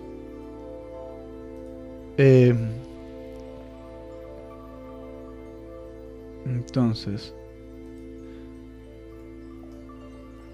ok. Entonces vamos a hacer, por ejemplo, sumatoria de momentos en A. Y con eso puedo obtener directamente alguna de las reacciones en C. Si hago sumatoria de momentos en A, como los puntos A y C, muchachos, están horizontalmente alineados, eso hace que C sub X corte al punto A. La línea de acción de C sub X corte al punto A cuando haga momentos en A, y viceversa. Si hago momentos en C, A sub X cortaría al punto C. La línea de acción de A sub X cortaría al punto C. De modo que C sub X no hace momentos respecto al punto A y A sub X no hace momentos respecto al punto C, porque están horizontalmente alineadas. Entonces, si hago mi sumatoria... Y bueno, ¿por qué no? Voy a copiar el diagrama de cuerpo libre. O sea, ¿para qué fingir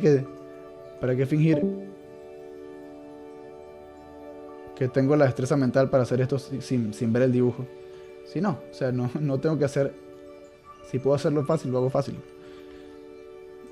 O sea, esto no es trampa. Mirar el diagrama de cuerpo libre mientras hace sumatoria de momentos. Entonces, sumatoria de momentos con respecto al punto A. Y fíjense, esto si no me equivoco eran 0.5 metros.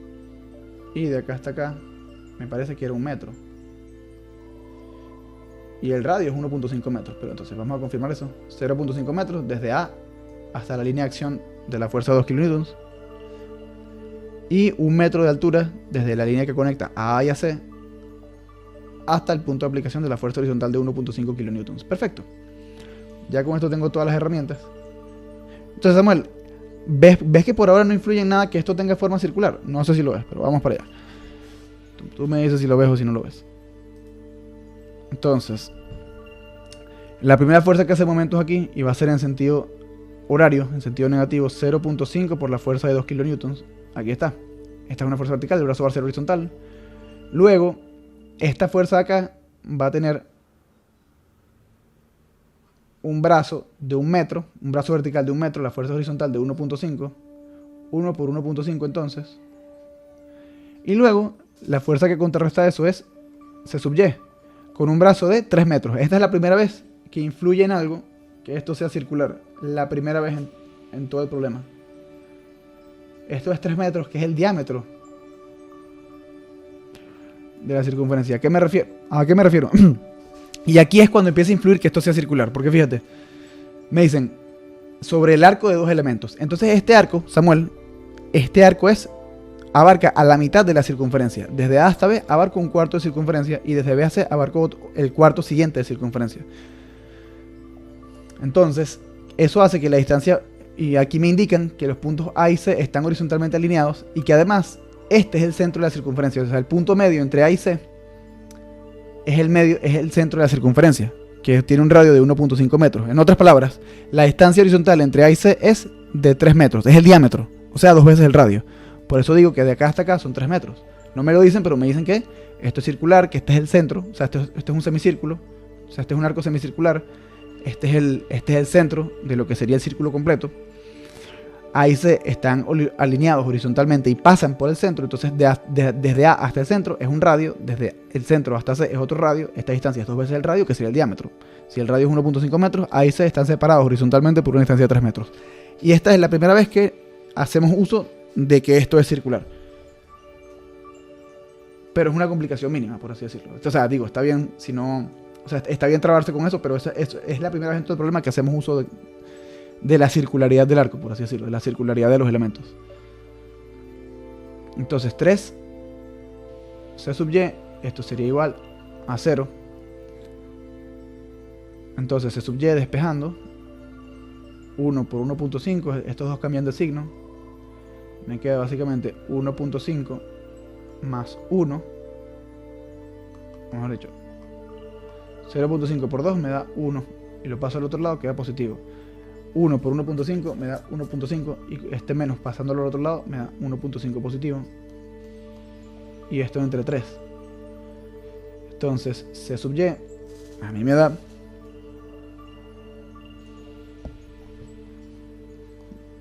5/6 de kilonewton. 2.5 entre 3 son 5/6.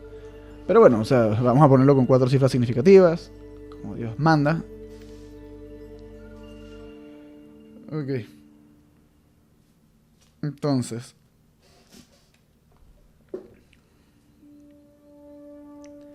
cinco entre 6, 5/6. Esto va a ser, muchachos, 0.8333 kilonewtons.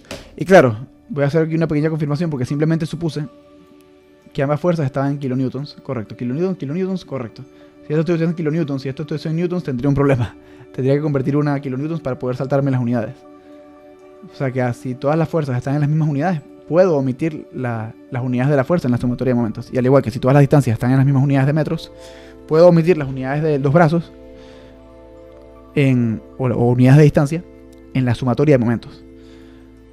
Entonces esto sería la primera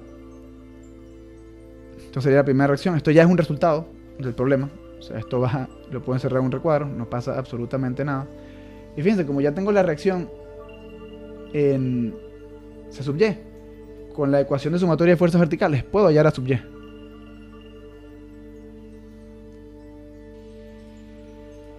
Y estoy bastante bien parado. Y fíjense que es interesante porque las reacciones verticales voy a poder hallarlas sin mayor complicación. Es con las reacciones horizontales que voy a tener que inventar un poquito. A sub y va a ser igual entonces a 2 menos C sub y. Entonces a sub y va a ser igual a 2 menos la respuesta. Entonces a sub y me da 1.1667 kilonewtons.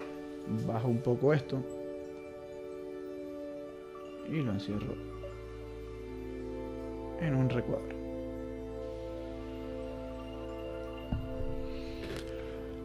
Ok, y ahora, muchachos, vamos a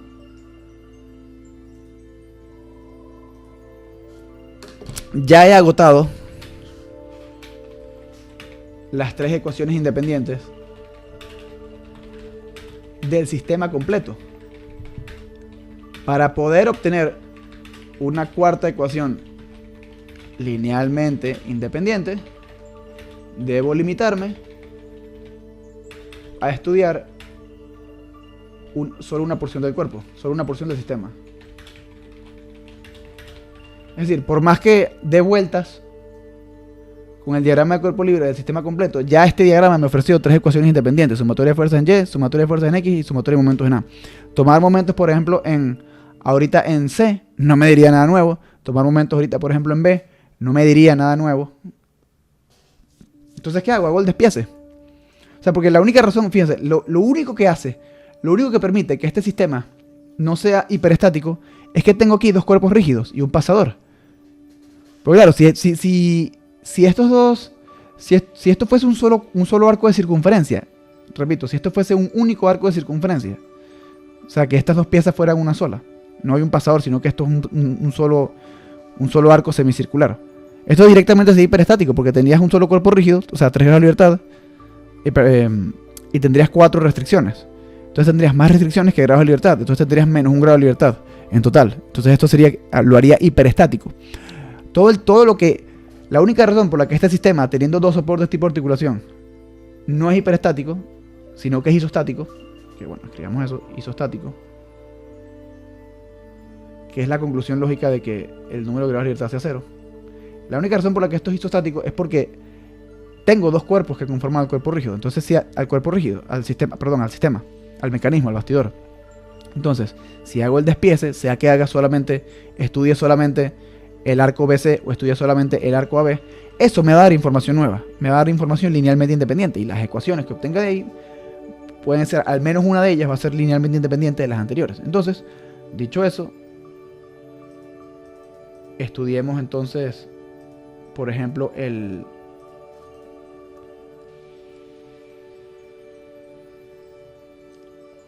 arco, la porción AB del arco.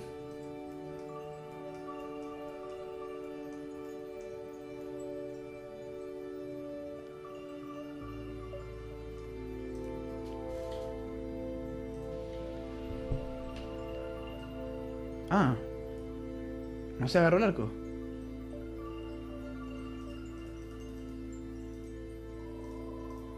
Qué molesto cuando eso ocurre. Bueno, voy a copiar y pegar de nuevo, muchachos, porque dibujar ese arco de nuevo está difícil. O sea, ah, ya sé qué fue lo que pasó. No, ya entiendo qué fue lo que pasó. No pasa nada. Lo que pasa es que yo dibujé primero el arco completo y después fue que dibujé esta separación. Con razón. Qué chévere cuando entiendes las cosas. Entonces,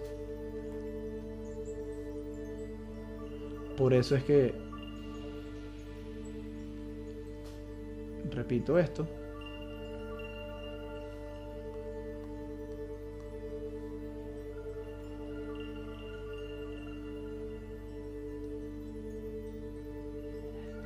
Y este arco me está quedando desagradable a la vista, pero no importa, muchachos. Por tanto, son los sentimientos del arco. Ah, mentira. Los sentimientos no importan tanto. Primero el arco tiene que ser bonito y después me importan sus sentimientos. Esa es la realidad de la vida, muchachos. O sea, no nos vamos a caer aquí a... Esto es mecánica de materiales, pero si damos un poquito de dosis de vida real, no hay ningún problema. Los sentimientos del arco importan luego de que el arco es presentable. Si no, si el arco no hace el esfuerzo, está presentable, yo porque me voy a preocupar por sus sentimientos. El arco no se preocupa ni por su propia apariencia. Entonces, estos son 0.5 metros. Ok. Y claro, si estoy haciendo el despiece, aquí me aparecería pues un B sub Y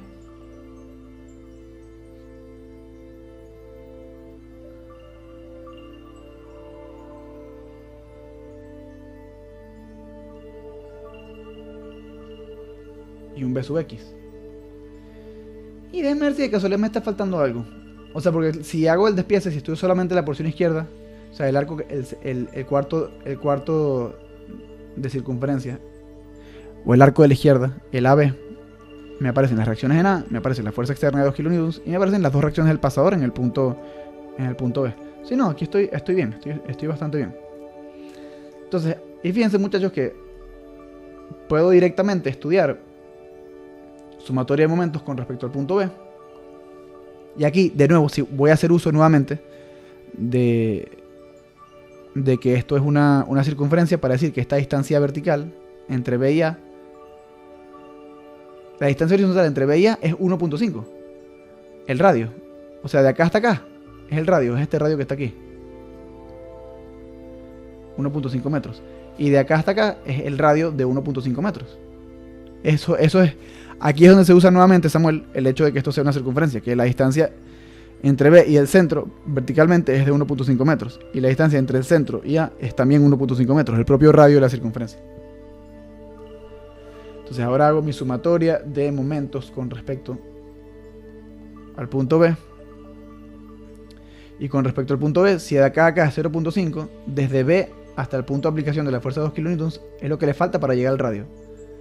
Es 1 metro, cosa de que de acá hasta acá sea 1 metro y de acá hasta acá sea 0.5, perfecto. Entonces sería 1 por 2, 1 metro por 2 kN.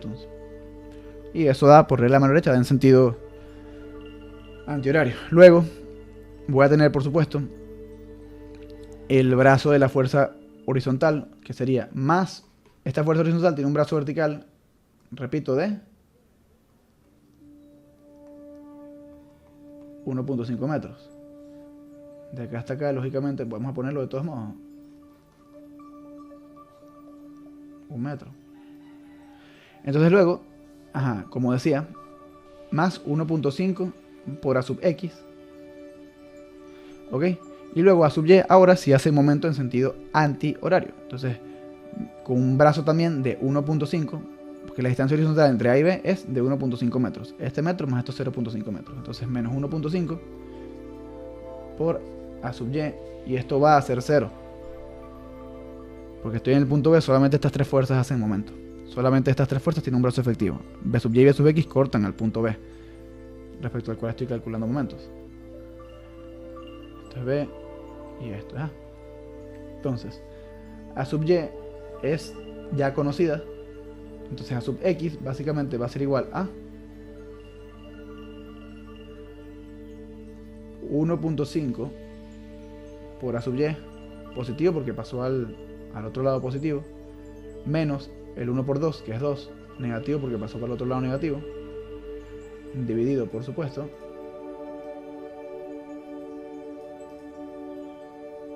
entre el 1.5 que estaba multiplicando a la sub x.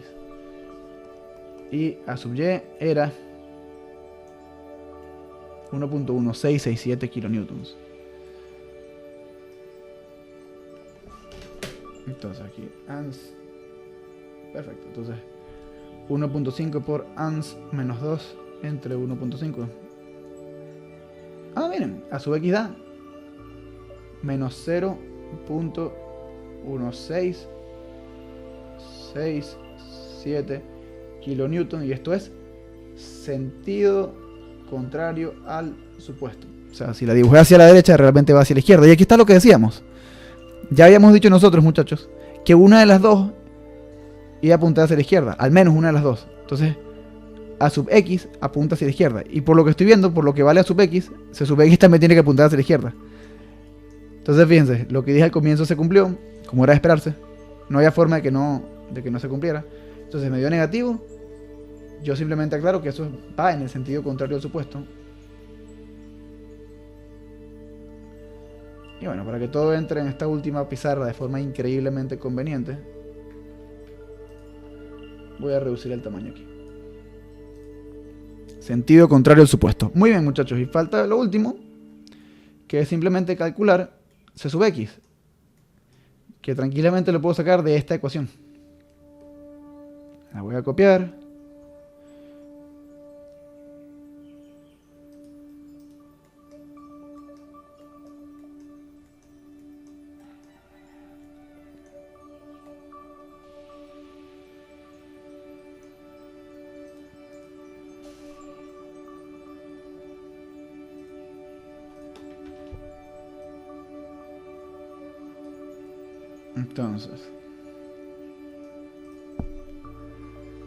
Entonces c sub x sería igual a... Y claro, como no actualicé el diagrama de cuerpo libre, no actualicé la ecuación. Entonces, ¿qué quiero decir con esto? Básicamente que c sub x va a ser menos 1.5 menos a sub x. Claro, esto cuando sustituya a sub x, lo voy a tener que sustituir con signos. ¿A qué me refiero? Siempre hago énfasis en esto. Menos a sub x, esto va a ser menos, con el menos y todo, 0.1667 kilonewtons, ¿ok?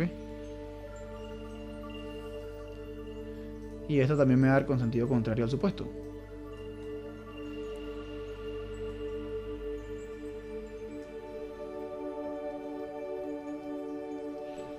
Entonces, menos 1.5 menos 0.1667.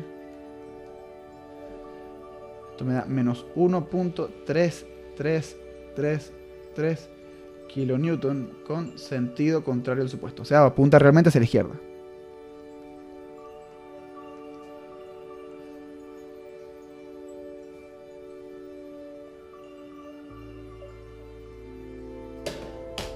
Entonces volvamos al enunciado. Aquí dice: determine las componentes horizontal y vertical de reacción que ejercen los pasadores A y C sobre el arco de dos elementos.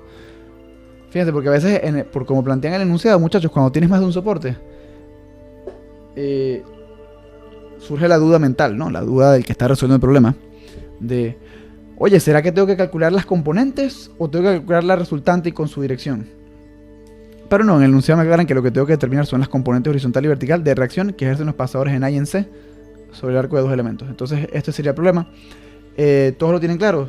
Me interesa obviamente en primer lugar la respuesta de Samuel, que fue el que preguntó, pero aunque sea en segundo lugar, también importa si los demás tienen dudas, lógicamente, pero le pregunto primero al que preguntó.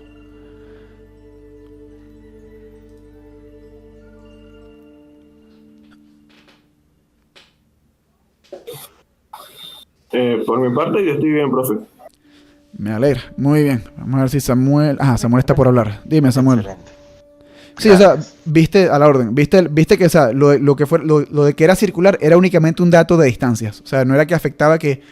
mira, ¿será que tengo que hacer algo raro con las direcciones tangenciales, la circunferencia o la dirección radial? No, era simplemente que, mira, el radio es este. Los puntos A y C son diametralmente opuestos, entonces están separados horizontalmente por el diámetro. Eso era lo único que influía, en lo único que influía el hecho de que fuera una circunferencia. De cuestiones de los brazos, de la geometría. Entonces, ¿alguien más tiene alguna duda con alguna cosa?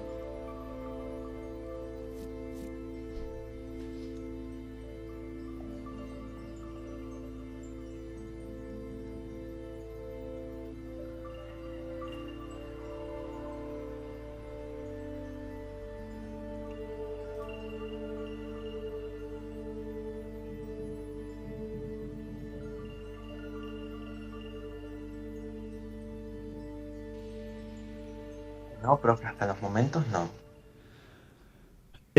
Ok, bueno muchachos, cierre de la clase. Voy a tomar unos minuticos para ser enfático, muchachos. O sea, si tienen el tiempo para estudiar bastante bien este fin de semana, no lo desperdicien. O sea, cuando les estoy diciendo que el parcial no es que es una locura irresoluble, pero el que no llegue al parcial enfocado no lo va a poder terminar. O sea, muy poco probable que lo termine. Y si no estás enfocado, también es muy probable que te equivoques. O sea, cuando les digo que a nivel docente es un parcial elaborado adecuadamente, al menos en lo que respecta a los problemas de bastidores y de armaduras, está adecuadamente hecho. O sea, se evalúan los conocimientos, verdaderamente se evalúan los conocimientos nuevos de este examen, armaduras, esfuerzo, y bueno, los distintos componentes de armadura, saber reconocer si un elemento está a tracción, si está a compresión, saber reconocer a simple vista si un elemento es de fuerza cero. Porque claro, hay elementos de fuerza cero que se pueden reconocer a simple vista. Eso está en la clase que dimos de armaduras. Pendientes ahí. En el problema de bastidores, o sea, vean cuáles fueron los problemas más difíciles de bastidores e imagínense algo así o peor para el examen. Y el problema de roce todavía no lo he decidido. O sea, supongo que como los de bastidores el de bastidores y el de armaduras están exigentes, el de roce va a tener que ser el fácil. Eso es lo que yo supongo. O mejor dicho, quizás no fácil, pero sí corto. ¿Ok? Porque lo de fácil es relativo. O sea, porque si no sabes por dónde meterte, puedes hacer 3 páginas de rayones y no llegar a nada. Pero si el problema de roce no es fácil, como mínimo va a ser corto. O sea, si te tienes que dar cuenta, o sea, capaz requiera de que te des cuenta de algo clave, de alguna concha de mango, pero que una vez la entiendes, sale rápido. Pero el problema de bastidores es un poquito largo. El problema de armaduras es un poquito largo. No es que sean difíciles, pero de nuevo, como se están hablando los conocimientos nuevos de este examen, genuinamente se pone un poquito retador, pues. Entonces, a ver, sí, el de roce no sé qué decirles porque no lo he puesto. Pero eso, sí. El de roce, como quiera que lo pongas, va a tener que ser más corto que los otros dos. Claro, a lo mejor sin el de armadura, si te das cuenta instantáneamente porque en realidad con los problemas de armaduras, muchachos, es interesante. Porque usualmente hay un camino que es bastante rápido. Solamente que el problema de armaduras, para poder hacerlo rápido, no es que veas la armadura y te pongas a hacer cálculos de una, sino que pienses, o sea, que hagas una pequeña pausa mental de, mira, ok, si hiciera secciones y cortara estos 3 miembros, me saldrían 3 incógnitas. Mira, pero esta sección me agarra uno de los pasadores, por ejemplo, y no puedo deshacerme de los pasadores. O sea, no hay una sección, por ejemplo, en este problema no hay una sección que pueda hacer sin deshacerme de los pasadores. Entonces tendría que, en este problema, si uso el método de secciones, tendría que estudiar los pasadores primero. Mira, ya, pero esto se me simplifica un poquito, porque de buenas a primeras este miembro es de fuerza cero, por ejemplo. O sea, son pequeños detalles que tú tienes de los que tú tienes que hacer conciencia. No tienes que lanzarte de una a hacer el problema de armaduras. Ojo, si tú ya determinaste que, mira, yo no sé cómo analizar estos problemas de armaduras, me voy a meter con fuerza bruta. Lo puedes hacer, y con fuerza bruta, si haces los procedimientos correctamente, también te va a dar, pero posiblemente tengas que hacer un procedimiento más largo de lo que podrías hacer si te sentaras un momentico a analizar. Entonces, claro, en el problema de armaduras, dediquen al menos 1, 2 minutos, 3 minutos. Puede ser menos de 1 minuto, o sea, si ya tienen ojo de águila, o algo de ojo de águila, en cuestión de segundos pueden decir, mira, por aquí sí, por aquí a lo mejor, por aquí no. Pero bueno, eso requiere ojo de águila. No sé si lo tengan, porque me he dado cuenta, o sea, o sea, las materias ahorita, o sea, ser profesor ahorita no es como era antes de la pandemia. O sea, me he dado cuenta, una diferencia abismal entre lo que... Ojo, no estoy diciendo que los estudiantes tengan menos talento o algo por decirlo. No, lo que estoy diciendo es que lo que yo intuyo es que la mayoría de los estudiantes están ocupados con otras cosas mejor remuneradas que estudiar, porque ser ingeniero es una meta a largo plazo. Ya no estamos en esa situación país en la que la mayoría de los padres pueden mantener a los hijos que están en la universidad. Muchos estudiantes universitarios trabajan y trabajan bastante tiempo y no tienen tanta oportunidad, básicamente no tienen oportunidad de dedicarse exclusivamente al estudio. Entonces trabajan, entonces muchas veces no están al día con las clases. Esto no es una recriminación, esto es una descripción de los hechos. O sea, posiblemente si yo fuera estudiante ahorita tampoco estaría al día con las clases. Y bueno, en parte por eso es que estoy dando la materia ahorita de esta forma, de que las clases duren 2 horas. En el peor de los casos solamente un poquito más. Pues claro, así en teoría estamos cumpliendo con el tiempo reglamentario. Y bueno, entiendo esa situación de que los estudiantes, muchos están ocupados estudiando, trabajando, perdón. Los que no estén ocupados trabajando y no estén con las clases al día y de verdad sean por ociosos, pues bueno, mejoren eso, porque no vale la pena atrasarse de gratis. Pienso yo que no vale la pena atrasarse de gratis. Pero sí, básicamente, o sea, puedo decir que hay un porcentaje no despreciable de estudiantes que tienen que trabajar. O sea, quizás todos tienen que trabajar, quizás todos los que están aquí hacen el esfuerzo de venir, pero igual tienen que trabajar al irse. Entonces, en ese sentido no los juzgo. Sin embargo, o sea, el examen tiene que ser igual de exigente de lo que era antes. O sea, es lo que...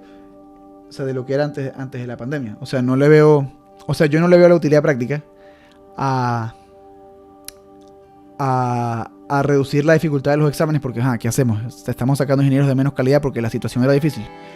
No exactamente, es mejor instar al estudiante que se ponga a la altura de la situación y que haga una planificación realista. A lo mejor, mira, o sea, yo tengo que trabajar y estudiar. O sea, no puedo planificarme para acabar la carrera en 5 años. O sea, no pasa nada si te tardas 8 años, no pasa nada si te tardas 10 años. O sea, les puedo decir, tengo compañeros que que empezaron a estudiar bueno, muchísimo antes de la pandemia, obviamente, y pasaron 10, 11, 12 años y no se habían graduado todavía, pero continuaron y se graduaron. O sea, eso ocurre, o sea, eso sucede. Entonces no pasa nada si en la carrera, o sea, si estás dispuesto a asumir este reto de estudiar y trabajar al mismo tiempo, no tienes que recriminarte demasiado si te tardas mucho más tiempo. O sea, son cosas que pasan. Si estás dispuesto a asumir el reto, ponte una meta realista.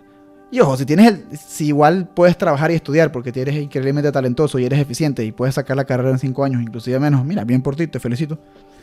Pero bueno, siento que la carrera tiene que ser igual de exigente. O sea, si nosotros nos llamamos a nosotros mismos la universidad, o sea, si llamamos a la Simón Bolívar la Universidad de la Excelencia, tiene que serlo incluso en situaciones difíciles. O sea, es como decir, mira, yo solamente voy a ser buen estudiante si tengo cierta cantidad de tiempo libre. O mira, yo solamente voy a ser buena persona cuando mi situación sea fácil. No, tú tienes que ser eficiente y tienes que cumplir cuando sea difícil y tienes que ser buena persona o buscar ser buena persona. Si tu objetivo es ser buena persona, sé buena persona también cuando sea difícil, especialmente cuando sea difícil. Y bueno, lo mismo con ser estudiante. O sea, si quieres aprender, busca aprender incluso cuando tu situación personal sea difícil, especialmente cuando tu situación personal sea difícil. Entonces eso, muchachos, o sea, para mí no hay vergüenza en reprobar esta materia, no hay vergüenza en sacar 0 en un examen. En lo que sí hay vergüenza es tener el tiempo para estudiar y no hacerlo por procrastinar indefinidamente, porque procrastinar todos lo hacemos, yo lo hago. O sea, ahorita en carnaval procrastiné bastante, soy un viejo de casi 100 años, muchachos, y procrastiné un montón en carnaval. Pero bueno, hay una diferencia entre procrastinar moderadamente y tirar tu tiempo a la basura consistentemente, ¿ok? Entonces, bueno, muchachos, el examen de lunes va a ser exigente. No va a ser nada del otro mundo, pero sí va a requerir que se manejen con destreza para que lo puedan terminar. Al menos en lo que a armaduras y bastiduras respecta. Y bueno, eso es básicamente lo que tengo para para decir, si no hay dudas, muchachos, lo dejamos hasta aquí. Pero bueno, coméntenme ustedes.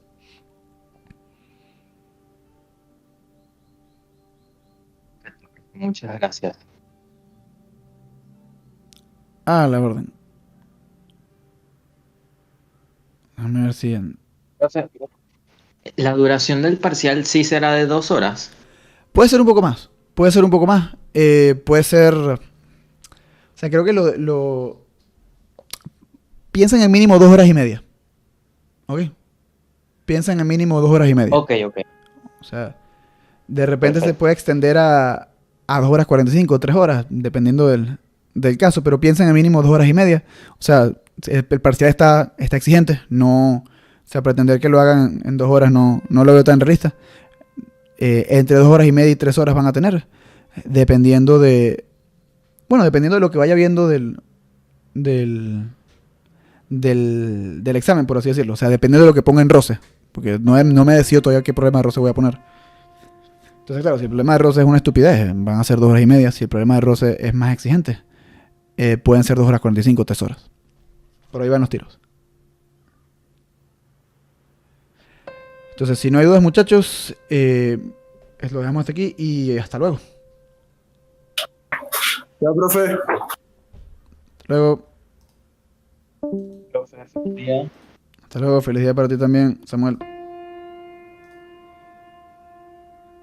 Jerónimo, Mr. Crack. Entiendo, muchas gracias, profe. Ok. Hasta luego. Feliz día para ustedes también. Chau. A la orden, Mariana. Ese fue todo el desarrollo de este video. Si te gustó le puedes dar like, si no te gustó le puedes dar dislike. Si tienes alguna duda, sugerencia, queja pasivo-agresiva, solicitud o idea para un próximo video, por favor, házmelo saber en los comentarios. Si quieres que haga más contenido como este, te invito a suscribirte y a activar la campana. Si quieres ayudar aún más a que este canal crezca, por favor, compártelo en tus redes sociales. Que, por cierto, estas son las mías. Básicamente, Profesor Man pegado o separado, o invertido en el caso de X. Muchas gracias por ver este video. Sin más que decir, este fue el Profesor Man y me despido.